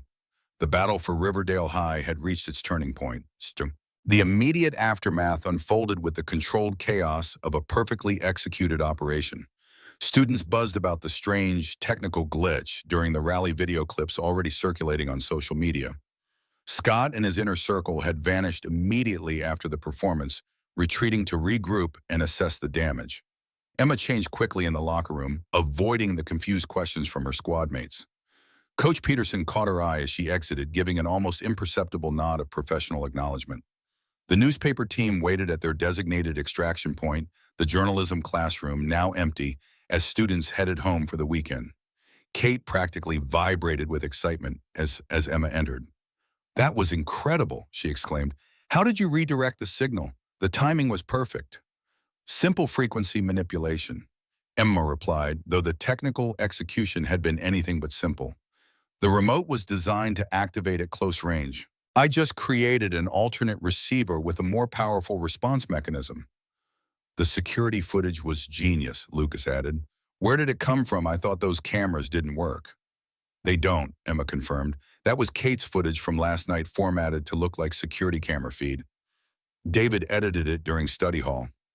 The team exchanged high fives, the euphoria of successful operation completion washing over them. Emma allowed herself a small smile, acknowledgement of their achievement, without celebrating prematurely. "What happens now?" Priya asked, sobering slightly. "Scott's not going to just let this go." "No, he won't," Emma agreed, "but he's been destabilized.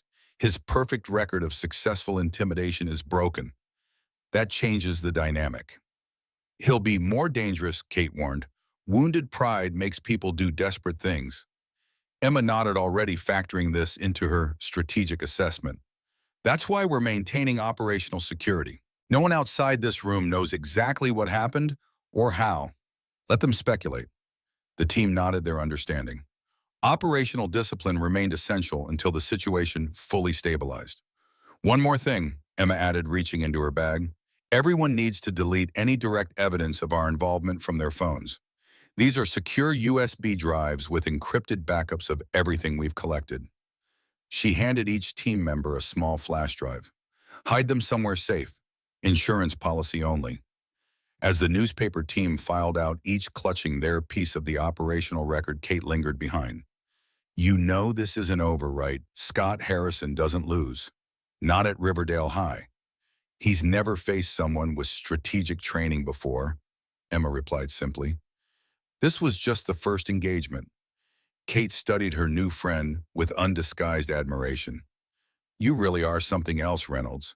Most new kids try to keep their heads down, blend in. You just took on the most powerful student in school. I didn't start this fight, Emma reminded her. I just refused to surrender to intimidation. Well, whatever happens next, I'm glad you're on our side. As Emma exited the school building, she felt the weight of dozens of curious stares. Word had spread quickly. Something had happened at the rally, something that involved the new military girl and the school's social elite. Narratives were already forming, theories evolving in Riverdale High's rumor ecosystem. Let them speculate, Emma thought. Uncertainty was a powerful tactical advantage. Her father waited in his truck at the designated extraction point, expression neutral but eyes alert for signs of pursuit or confrontation. Emma climbed in, securing her seatbelt before offering the mission completion phrase they'd established that morning. Operation successful. Objective achieved. James nodded once military acknowledgement before pulling away from the school. Any complications? None unexpected. Countermeasures deployed as planned. Target neutralized without direct confrontation. They drove in silence for several minutes, the disciplined professionalism of operational debriefing gradually giving way to the natural relationship between father and daughter. So, James said finally, a hint of pride breaking through his commander's demeanor. You reversed their trap. Emma allowed herself a small smile. Complete signal redirection. They activated their own exposure. Elegant solution. Proportional response. James glanced at his daughter. How do you feel? The question penetrated Emma's tactical mindset, reaching the 16-year-old girl beneath the soldier's daughter. Relieved, vindicated. She paused, considering. But concerned about escalation. Scott Harrison isn't accustomed to losing. James nodded, understanding both the tactical and emotional dimensions of her assessment. Wounded pride is unpredictable. Maintain elevated awareness until the situation stabilizes. Already planned, Emma confirmed. The newspaper team is maintaining operational security. No direct evidence connects us to the technical malfunction. Good. James turned onto their street, the modest rental house coming into view. Your mother would be proud of how you handled this, Emmy, standing your ground without seeking destruction. The mention of her mother absent from this milestone, like so many others, created a momentary tightness in Emma's throat. She nodded, unable to speak. As they pulled into the driveway, James's expression grew serious once more. Remember, this is just the first engagement. Harrison and his friends will regroup, reassess, potentially escalate. Be prepared for more direct confrontation. Emma nodded military acknowledgement from daughter to father. Always prepared, Captain. The weekend stretched before them, 48 hours of tactical assessment and contingency planning before returning to the battlefield of Riverdale High. Emma understood that Monday would bring new challenges, potentially more dangerous than today's engagement. Scott Harrison had been outmaneuvered, but not defeated. His resources remained substantial, his influence throughout the school undiminished. And now his motivation had evolved from casual malice to wounded pride, a far more volatile and unpredictable adversary. The battle for Riverdale High was entering its most critical phase. Emma Reynolds, daughter of Captain James Reynolds, Delta Force, prepared accordingly. Monday morning arrived with the crystalline clarity that follows a storm. The weekend had passed without incident, no retaliatory strikes, no digital harassment, no direct contact from Scott or his allies. Just 48 hours of strategic assessment and preparation for whatever might come next. Emma approached Riverdale High with heightened situational awareness, noting subtle shifts in the social ecosystem as she navigated the morning crowd. Students who had previously ignored her existence now offered tentative nods of acknowledgement. Conversations paused as she passed, resuming with increased intensity once she moved beyond earshot. The pep rally incident had altered her status, no longer merely the military transfer student, but someone who had disrupted the established order without suffering immediate consequences. An anomaly in Riverdale's carefully stratified social hierarchy. Kate met her at the journalism classroom, their designated secure communications hub. Something's happening, she reported without preamble. Scott called an emergency meeting of his inner circle yesterday afternoon. Closed doors, no outsiders.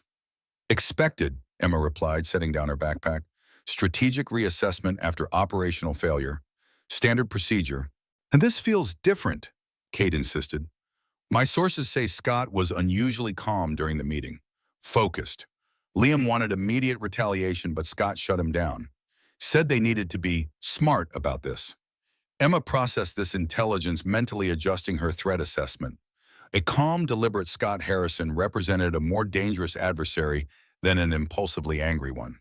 Any indication of their next move, she asked, removing books for her morning classes. Nothing specific, but there's something else. Kate lowered her voice, though the room remained empty. Nate Wilson has been asking questions about your dad, specifically about his military background and current status. Emma's hand stilled momentarily, the first outward sign of concern she'd displayed since the conflict began. What kind of questions?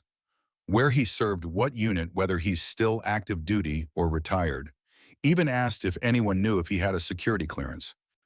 Kate's expression reflected her unease. It feels like they're gathering intelligence.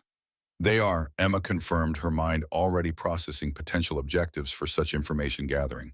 Tactical shift from direct confrontation to strategic targeting, meaning they're looking for vulnerabilities beyond the school environment.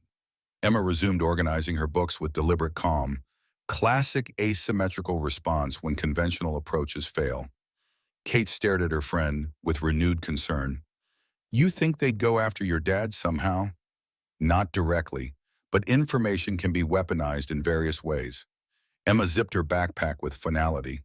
I need to adjust our operational security protocols. Tell the team to maintain communications blackout during school hours.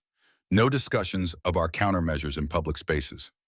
As Kate nodded her understanding, Emma felt the subtle weight of escalation settling across her shoulders. The conflict was evolving beyond teenage social warfare into something potentially more consequential. Her father's words echoed in her mind. Wounded pride is unpredictable.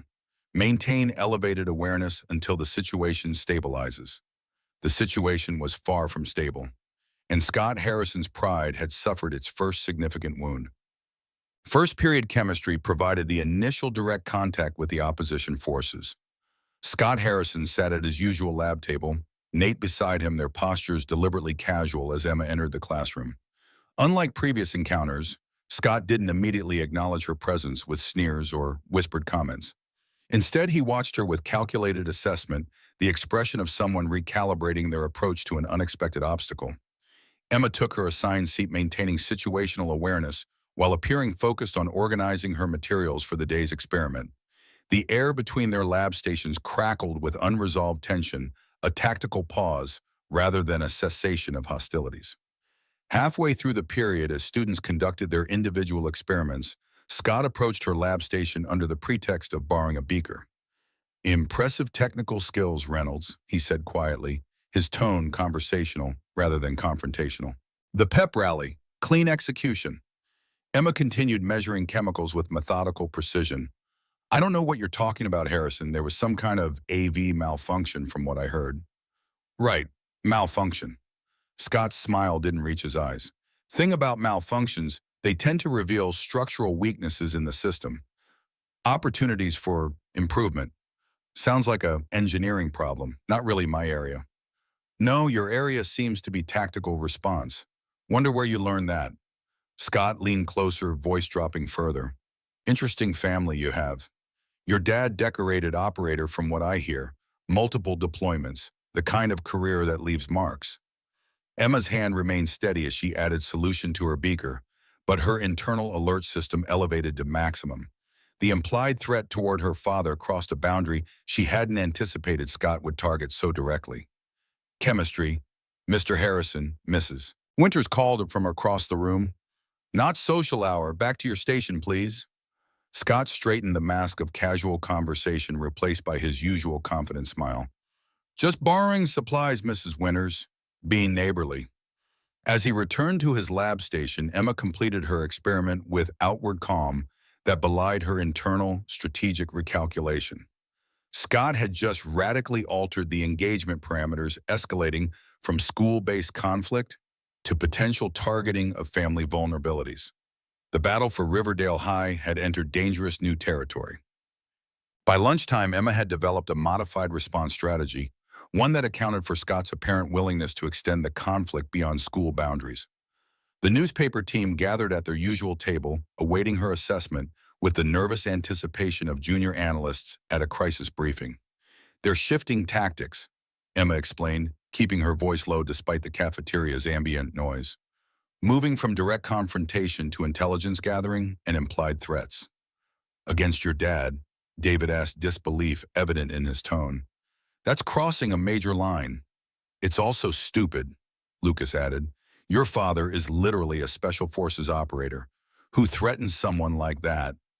Someone desperate to regain control of a situation, Emma replied. This isn't about rational assessment anymore. It's about wounded pride and perceived challenges to authority. Priya leaned forward, expression serious. So what's our counter move, more technical operations? Emma shook her head. No more covert responses. That approach worked for the immediate threat, but the situation has evolved. We need to shift to direct deterrence. Meaning, Kate asked, establishing clear boundaries with explicit consequences for violation. Emma's voice carried the calm certainty her father displayed when outlining mission parameters. Make the cost of continued escalation unacceptable. The team exchanged uncertain glances, the military terminology translating imperfectly to their teenage understanding of conflict resolution. In practical terms, Emma clarified, I need to have a direct conversation with Scott. Alone. Reset the engagement parameters. That sounds dangerous, Kate protested. What if he's not interested in talking? He will be. Emma's confidence wasn't bravado but calculated assessment. Scott's primary motivation is control of his social environment. Direct confrontation in private serves his interests better than public escalation at this point. The conversation paused as Alexis and her inner circle passed their table, the cheerleaders ostentatiously ignoring their presence. Emma noted Alexis's strained expression and the tension evident in her posture, secondary indicators that the ruling coalition was experiencing internal stress following the failed operation. There's something else, Kate said once the cheerleaders were out of earshot. Rumor has it Nate and Scott had some kind of argument after the rally. Nate apparently questioned whether targeting you was worth the potential blowback. Interesting. Emma filed this intelligence away for future consideration. Fractures in the command structure. Could be tactically significant. Lucas shook his head in amazement. You really do see everything as a military operation, don't you? It's the framework I understand, Emma replied simply, and it's been effective so far. The bell signaling the end of lunch period interrupted their strategic planning. As the team gathered their belongings, Emma established final operational parameters. Maintain standard surveillance but no active engagement. I'll initiate direct contact with the Harrison after final period. Extraction protocols remain unchanged, regular departure, no deviation from established patterns. The newspaper team nodded their understanding, though their expressions revealed lingering concern about her planned confrontation with Scott. Emma appreciated their loyalty while recognizing the necessity of direct engagement without support personnel. Some missions required solo execution. This was one of them. Coach Peterson's office provided the perfect environment for what Emma's father would call a controlled engagement scenario, neutral territory with defined exits, limited audience, and established authority presence if needed. Emma had requested the meeting under the pretext of discussing formation adjustments for the upcoming game, knowing Scott regularly visited the coach after school to review game film. The timing was precise, 4:15 p.m. when most students had departed, but activities hadn't yet begun. Emma arrived early, positioning herself with tactical advantage, back to the wall, clear sight lines to both entrance and exit, optimal distance for conversation without physical vulnerability. Scott entered exactly on schedule, his expression shifting from casual confidence to wary assessment upon finding Emma waiting instead of Coach Peterson. He paused in the doorway, calculating his response. Reynolds, he acknowledged finally, didn't expect to find you here. Needed to talk. Figured you'd prefer privacy to public discussion. Scott glanced over his shoulder, confirming they were alone, then closed the door partially, leaving it open just enough to suggest this wasn't a secret meeting, while providing sufficient privacy for candid conversation. About what?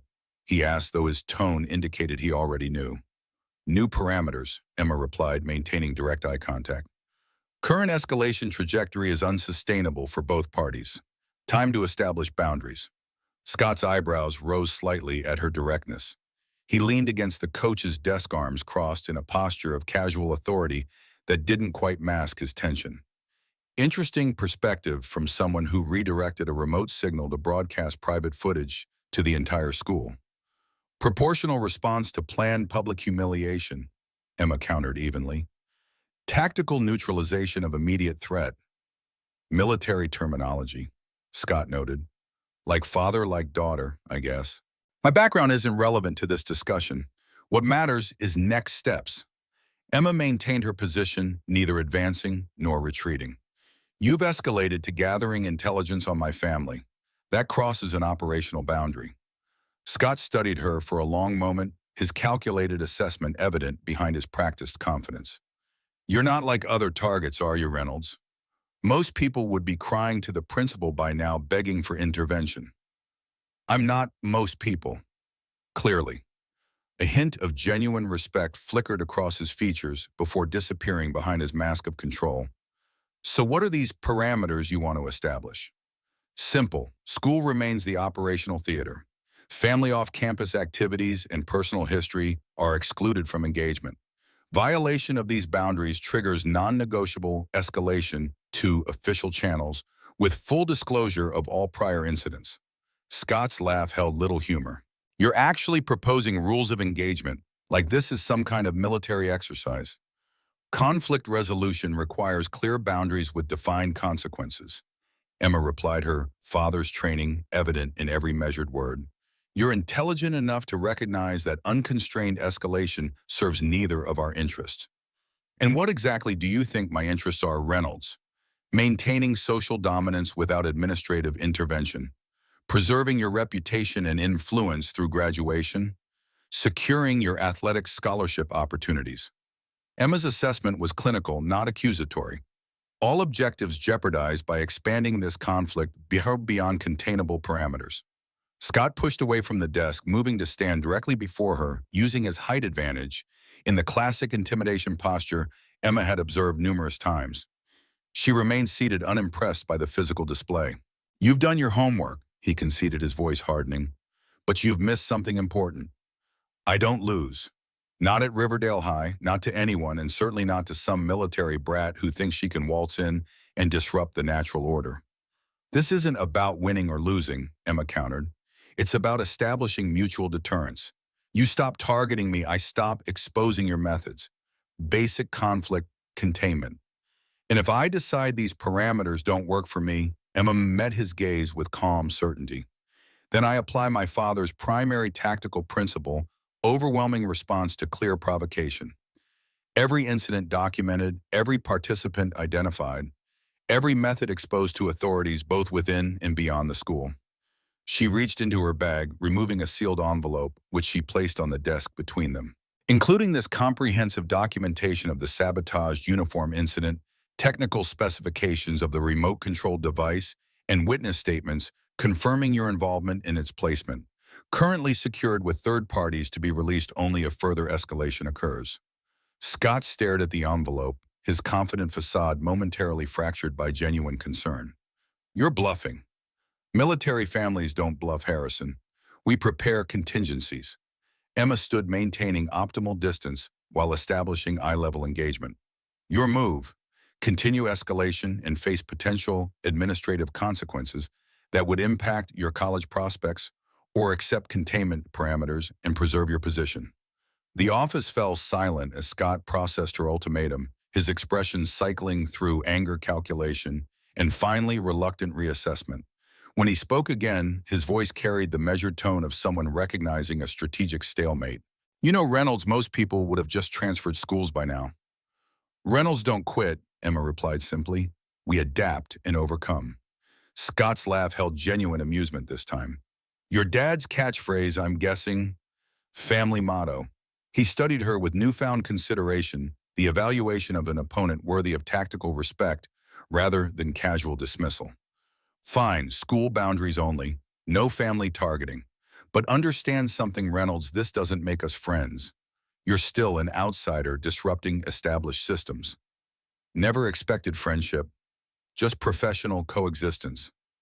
Emma shouldered her bag, preparing to conclude the engagement. We maintain our respective positions without unnecessary conflict. Cold War doctrine, Scott observed, surprising her with his historical knowledge. Mutually assured destruction keeps both sides in check. Exactly, containment through deterrence. As Emma moved toward the door, Scott's voice stopped her. One question, Reynolds. The remote signal redirection, how did you know what we were planning?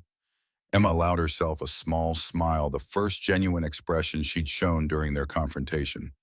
First rule of counterinsurgency, Harrison. Know your enemy better than they know themselves. She left him standing in Coach Peterson's office, his expression caught between grudging respect and strategic recalculation. The immediate confrontation was resolved, but Emma harbored no illusions about long-term peace. Scott Harrison had accepted tactical containment, not surrender. The battle for Riverdale High had reached a taunt, not conclusion. He agreed to containment parameters. James Reynolds set down his coffee mug, professional interest evident beneath his parental concern. Without conditions or qualifications, Emma nodded, outlining the engagement with the precise reporting style her father had taught her. They sat at their kitchen table, the tactical operations center that had supported her throughout the conflict, reviewing the day's developments with military thoroughness. Explicit acceptance of school-only engagement. No targeting of family or personal history. Deterrence established through documented evidence of prior incidents held by trusted third parties. She paused.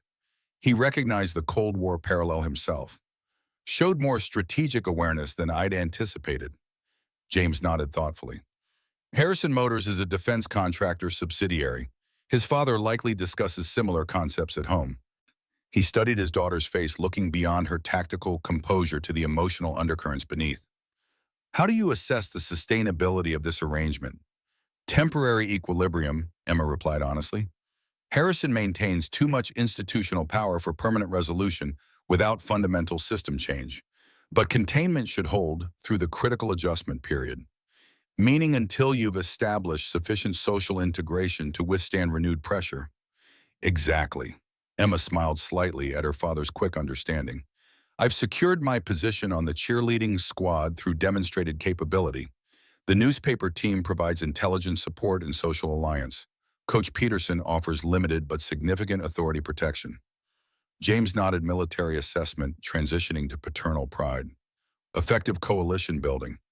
Marie would be impressed. The mention of Emma's mother, rare in their tactical discussions, softened the professional atmosphere. She always said you had her social intelligence combined with my strategic thinking. Formidable combination. Emma absorbed the compliment, the tension of recent weeks momentarily easing at this connection to her absent mother. I miss her perspective sometimes. She'd probably tell me I'm overthinking high school politics. Maybe, James acknowledged with a small smile, but she'd also recognize when a principle was worth defending. Your right to exist in a space without intimidation qualifies. Their conversation might have continued in this reflective vein had Emma's phone not chimed with an urgent message alert. She checked the screen, her expression immediately shifting back to operational focus. Kate, she explained, reading quickly. Emergency situation developing. Nate Wilson approached her after newspaper meeting, claiming he wants to defect from Scott's inner circle. Requesting direct contact. James straightened commander's instincts, engaging. Assessment. Uncertain. Could be legitimate friction following operational failure. Could be counterintelligence operation designed to gather information on our methods.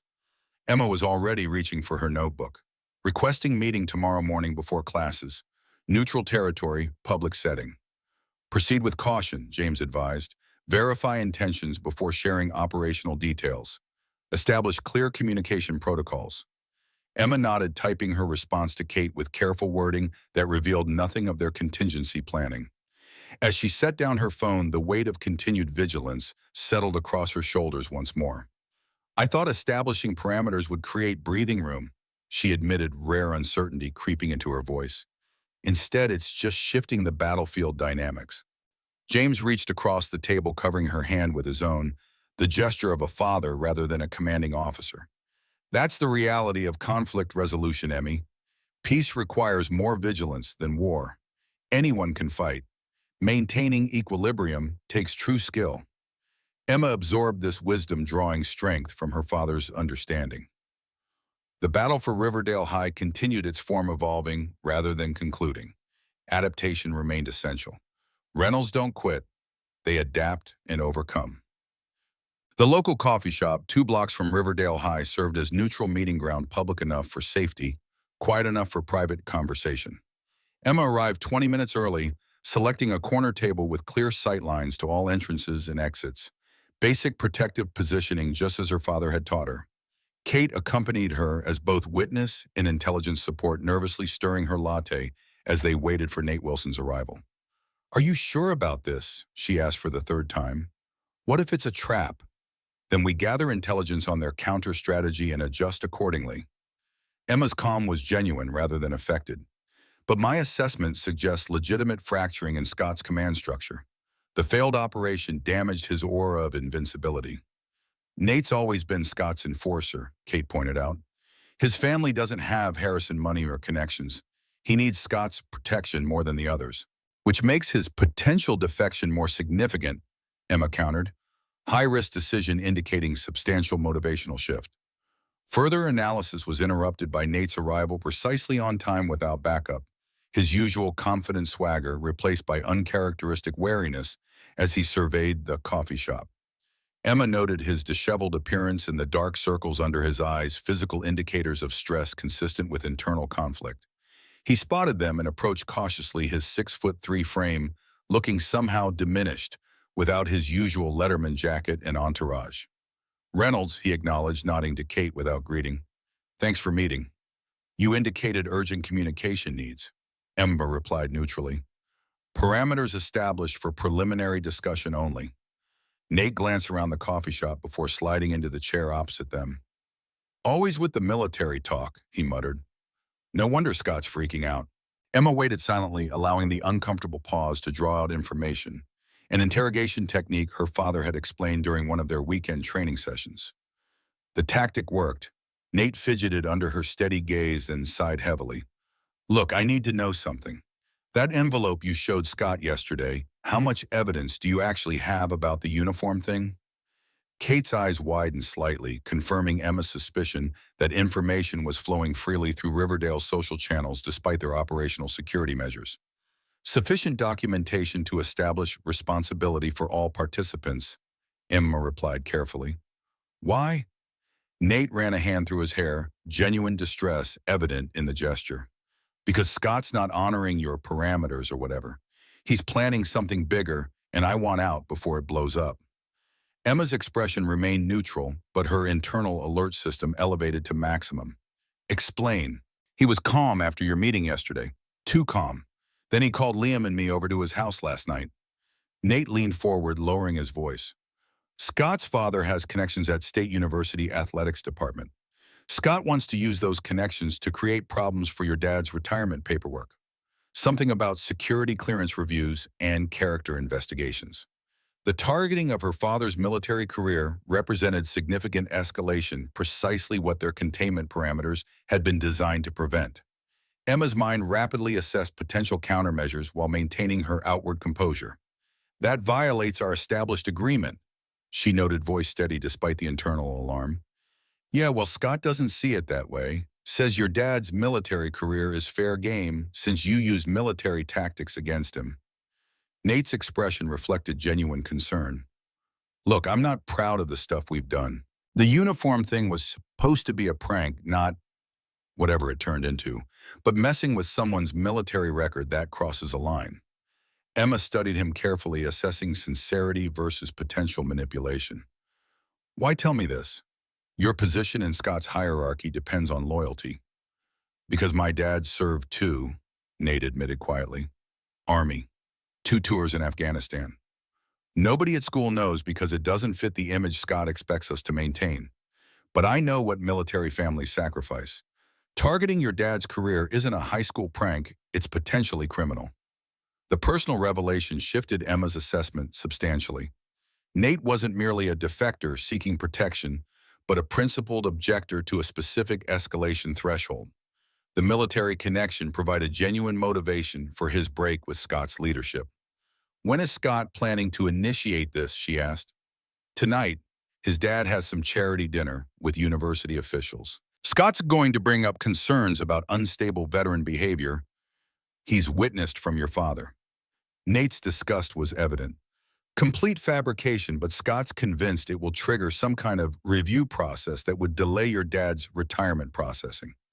Emma processed this intelligence with the focused clarity her father demonstrated during mission briefings.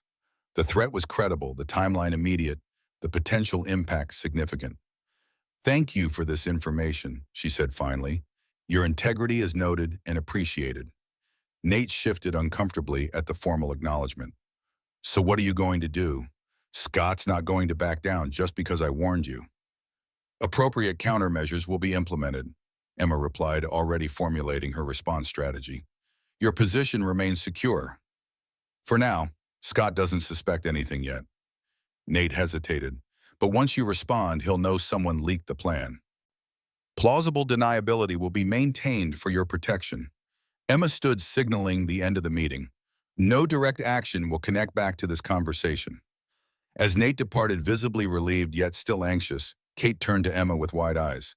"He's actually going after your dad's retirement. Can he even do that?"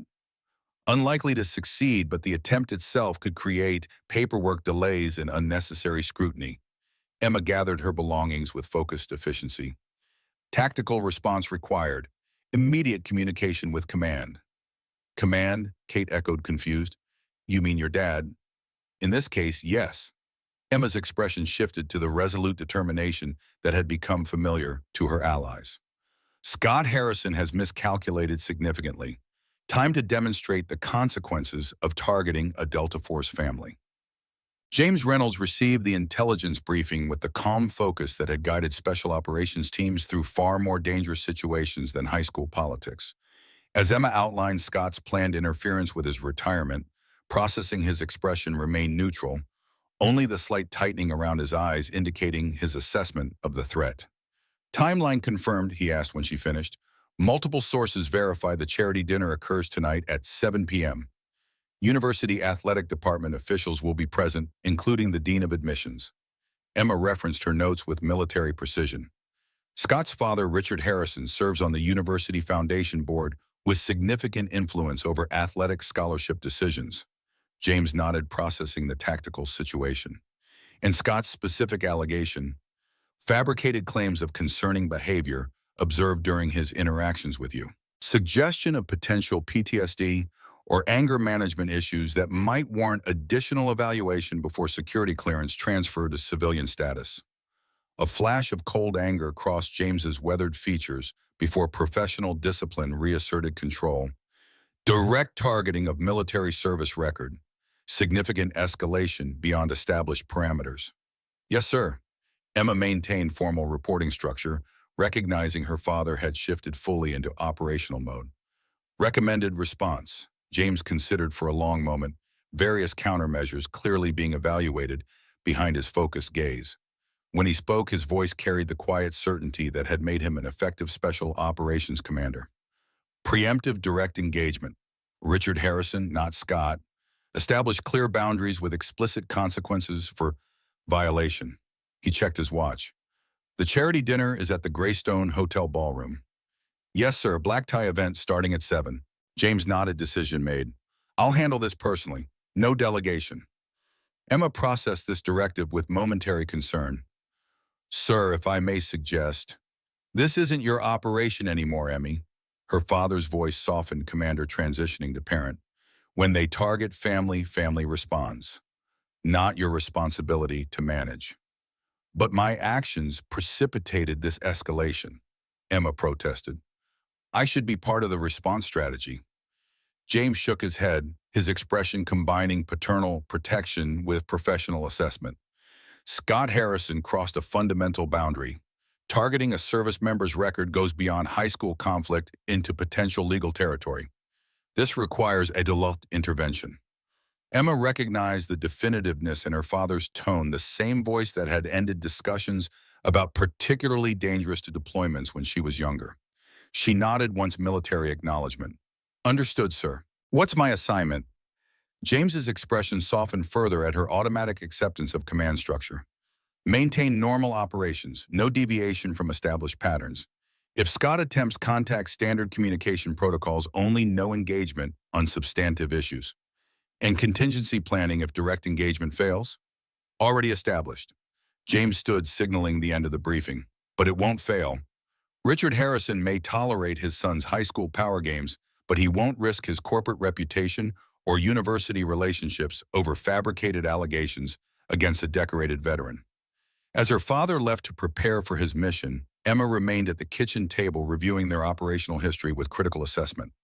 The conflict had evolved beyond her initial parameters, escalating from school social dynamics to potential impact on her father's military career. Had she miscalculated in her response strategy? Should she have accepted the initial intimidation rather than establishing such firm resistance? No. The principle remained valid, her right to exist in a space without surrender to intimidation. The tactical execution may have triggered unexpected escalation, but the objective justified the engagement. Reynolds don't quit. They adapt and overcome. And sometimes, Emma reflected, they called in reinforcements when the mission parameters exceeded initial estimates. The Greystone Hotel ballroom glittered with the practiced elegance of small city wealth, crystal chandeliers, illuminating tables adorned with floral arrangements worth more than many families' monthly rent. State University's fundraising gala attracted Riverdale's economic elite, their formal attire and polished smiles masking the serious business of influence trading that occurred beneath the charitable veneer. Captain James Reynolds arrived precisely at 7:15, late enough to avoid the reception line, early enough to intercept key targets before dinner service began.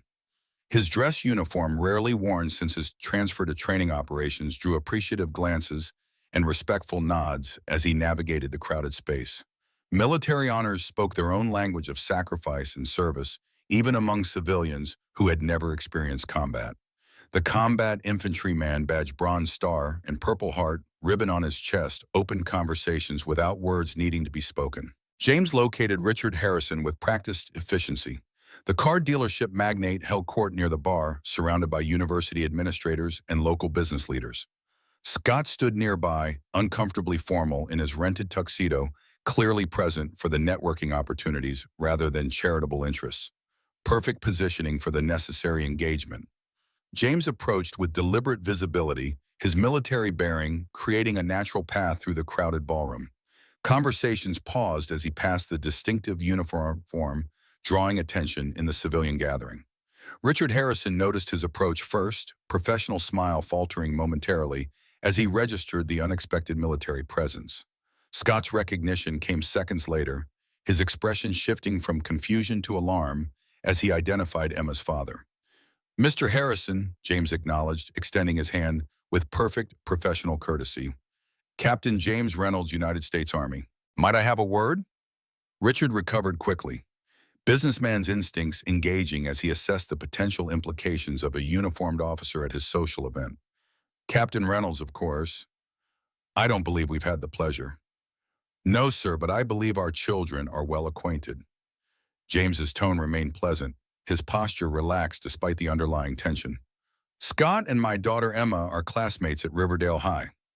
Understanding dawned in Richard's eyes, followed by the cautious assessment of a man accustomed to managing potential complications.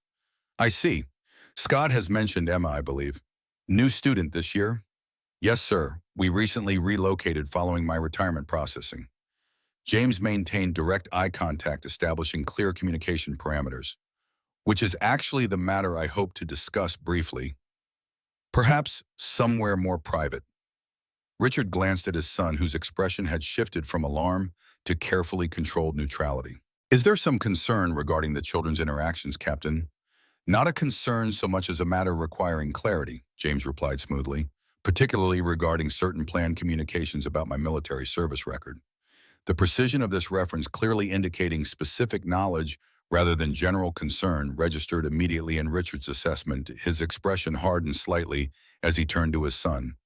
"Scott, would you excuse us for a moment? Captain Reynolds and I need to have a brief conversation." Scott's confident facade cracked momentarily, uncertainty flashing across his features, before he nodded and stepped away from the group.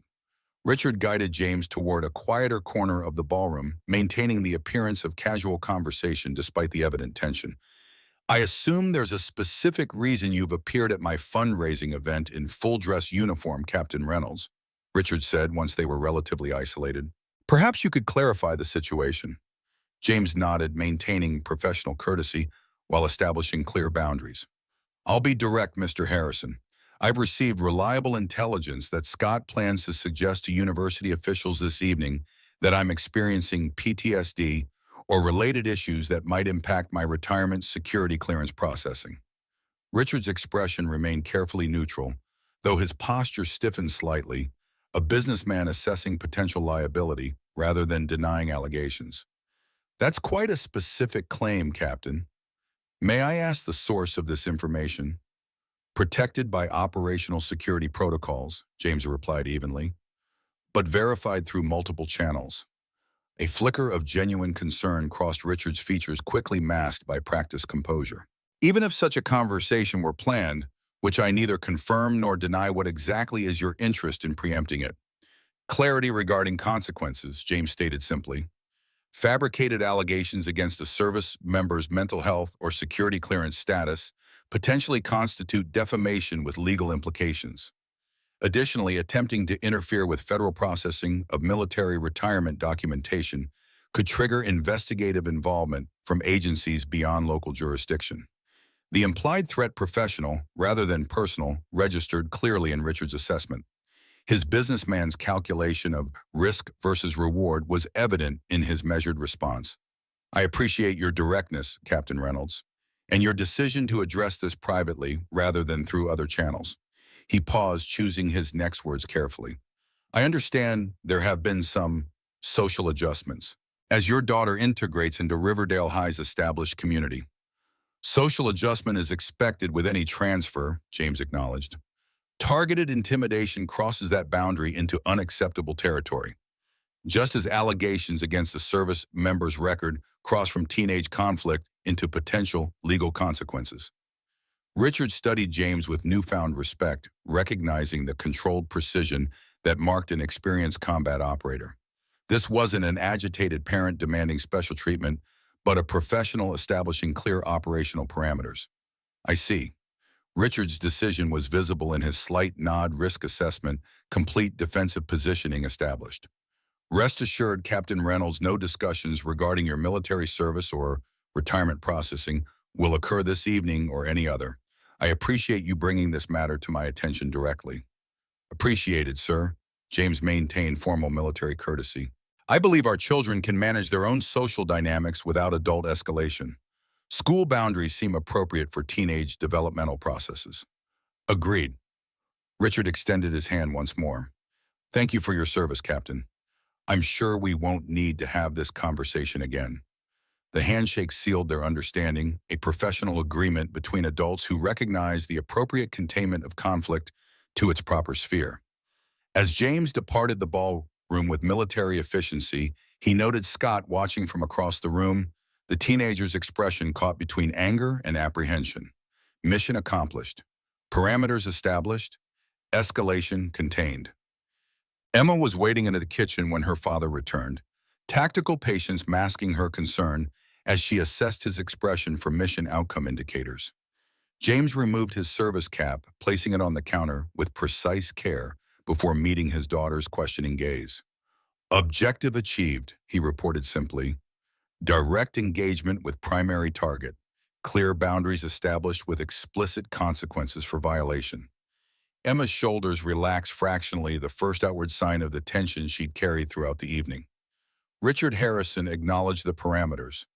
Full acknowledgement with confirmation of compliance. James loosened his tie, transitioning from mission operator to father. Businessman's risk assessment concluded further escalation presented unacceptable liability exposure. And Scott, secondary target, observed final engagement from secure distance. Facial indicators suggested recognition of strategic defeat. James smiled slightly. Your high school adversary just learned an important lesson about targeting military families. Emma processed this information with evident relief, though her analytical mind continued assessing potential contingencies. Probability of containment, sustainability. High, James assessed confidently. Richard Harrison has substantial investments dependent on community reputation and university relationships. Risk of military confrontation or potential legal complications outweighs any benefit from supporting his son's social warfare. So it's over. Emma's question carried the tentative hope of a 16-year-old beneath the tactical assessment of a commander's daughter. James considered his response carefully, balancing operational honesty with parental reassurance. Primary conflict contained. School-based friction may continue at reduced intensity. Scott Harrison will likely maintain social opposition while avoiding actionable escalation. Emma nodded, accepting this realistic assessment rather than false promises of complete resolution. Acceptable outcome parameters, sufficient for normal integration processes to develop. James studied his daughter with paternal pride beneath his commander's demeanor. You manage this situation with exceptional tactical discipline, Emmy. Assessment response adaptation to changing threat environment. Textbook special operations approach. I had excellent training.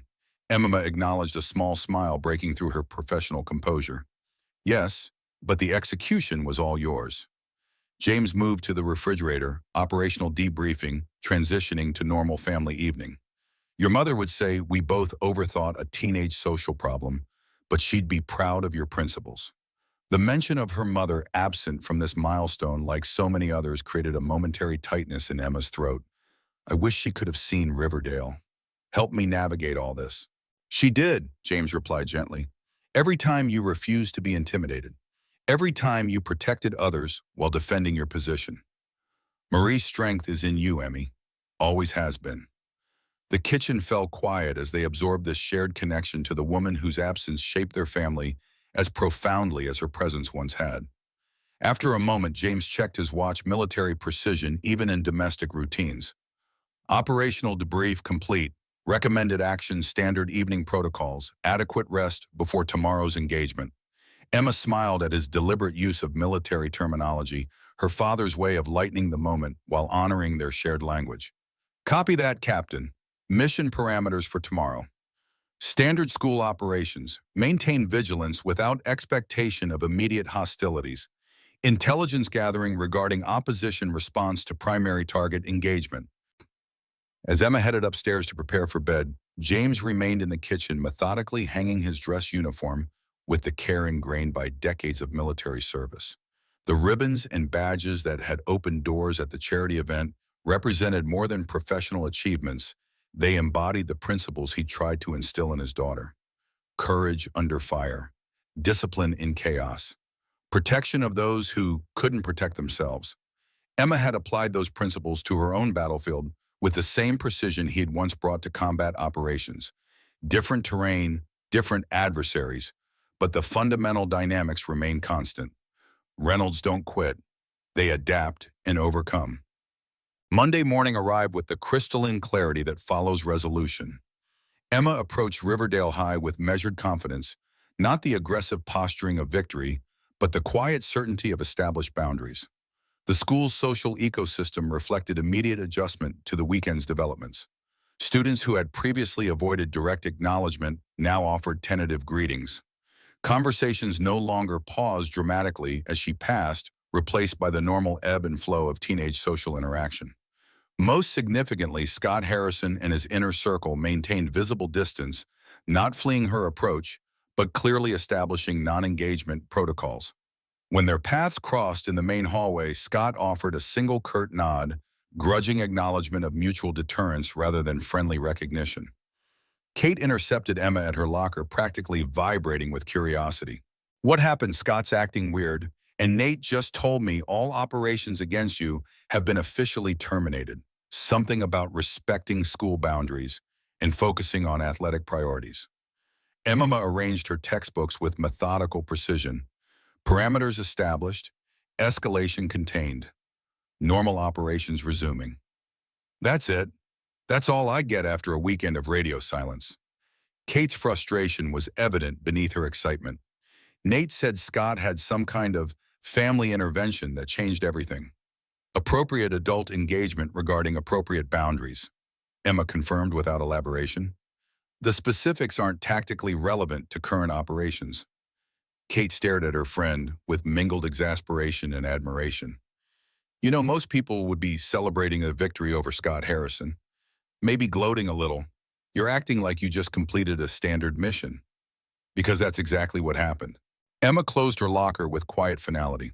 The objective was never defeating Scott Harrison. It was establishing my right to exist in this space without intimidation. Mission accomplished then, Kate declared with satisfaction. So what's next? Now that you're not fighting a social war, what does Emma Reynolds actually want from Riverdale High? The question penetrated Emma's tactical mindset, reaching the 16-year-old girl beneath the soldier's daughter. What did she want from this school, this community, now that basic security had been established? Normal teenage development opportunities, she replied after thoughtful consideration. Social integration, skill advancement, identity exploration without excessive strategic calculation. Kate laughed, linking her arm through Emma's as they headed toward first period. In normal teenage language, that means friends fun and figuring out who you are without constantly watching your back. She squeezed Emma's arm affectionately. I think we can manage that. As they entered the classroom, Emma noted Scott already seated in his usual position, Nate beside him. Unlike previous encounters, Scott didn't immediately acknowledge her presence with sneers or whispered comments. Instead, he maintained studied neutrality, the diplomatic stance of nations with established non-aggression protocols. Cold War doctrine in high school form, mutually assured destruction, keeping both sides in check. Emma took her assigned seat, maintaining situational awareness while focusing on the day's lesson. The conflict hadn't ended with absolute victory or defeat, but evolved into sustainable coexistence, the realistic outcome her father had predicted. She would maintain vigilance, of course. Strategic habits developed through lifetime training didn't disappear with single successful operations. But the constant combat readiness could modulate to background awareness rather than primary focus. Space for normal teenage experiences had been secured through tactical discipline and proportional response. Emma Reynolds, daughter of Captain James Reynolds Delta Force, had successfully established her right to exist at Riverdale High without surrendering to intimidation. Reynolds don't quit. They adapt and overcome. And sometimes they even find peace on the other side of conflict. As autumn deepened over Riverdale, Emma Reynolds discovered that the greatest victory wasn't defeating an enemy, but finding her rightful place in an uncertain world. Through calculated precision and unwavering resolve, she had transformed from outsider to equal, not by surrendering her identity, but by standing firmly upon it. The battles left marks on everyone involved. Scott Harrison learned that power without accountability eventually meets its match. Emma learned that her father's military principles translated perfectly to life's everyday struggles. And perhaps most importantly, both discovered that respect needn't come from dominance, but from the quiet strength of clear boundaries firmly maintained. For Captain James Reynolds, watching his daughter fight her own battles brought a bittersweet pride. In her tactical mind and unflinching courage, he saw echoes of his late wife reminders that Marie's strength lived on guiding their daughter through battlefields he couldn't navigate for her. Some might call it just another high school drama, but those who've ever stood alone against established power know better. In those moments when we choose to stand rather than surrender, we define not just who we are, but who we'll become. What battle are you fighting today, and what strength guides your stand?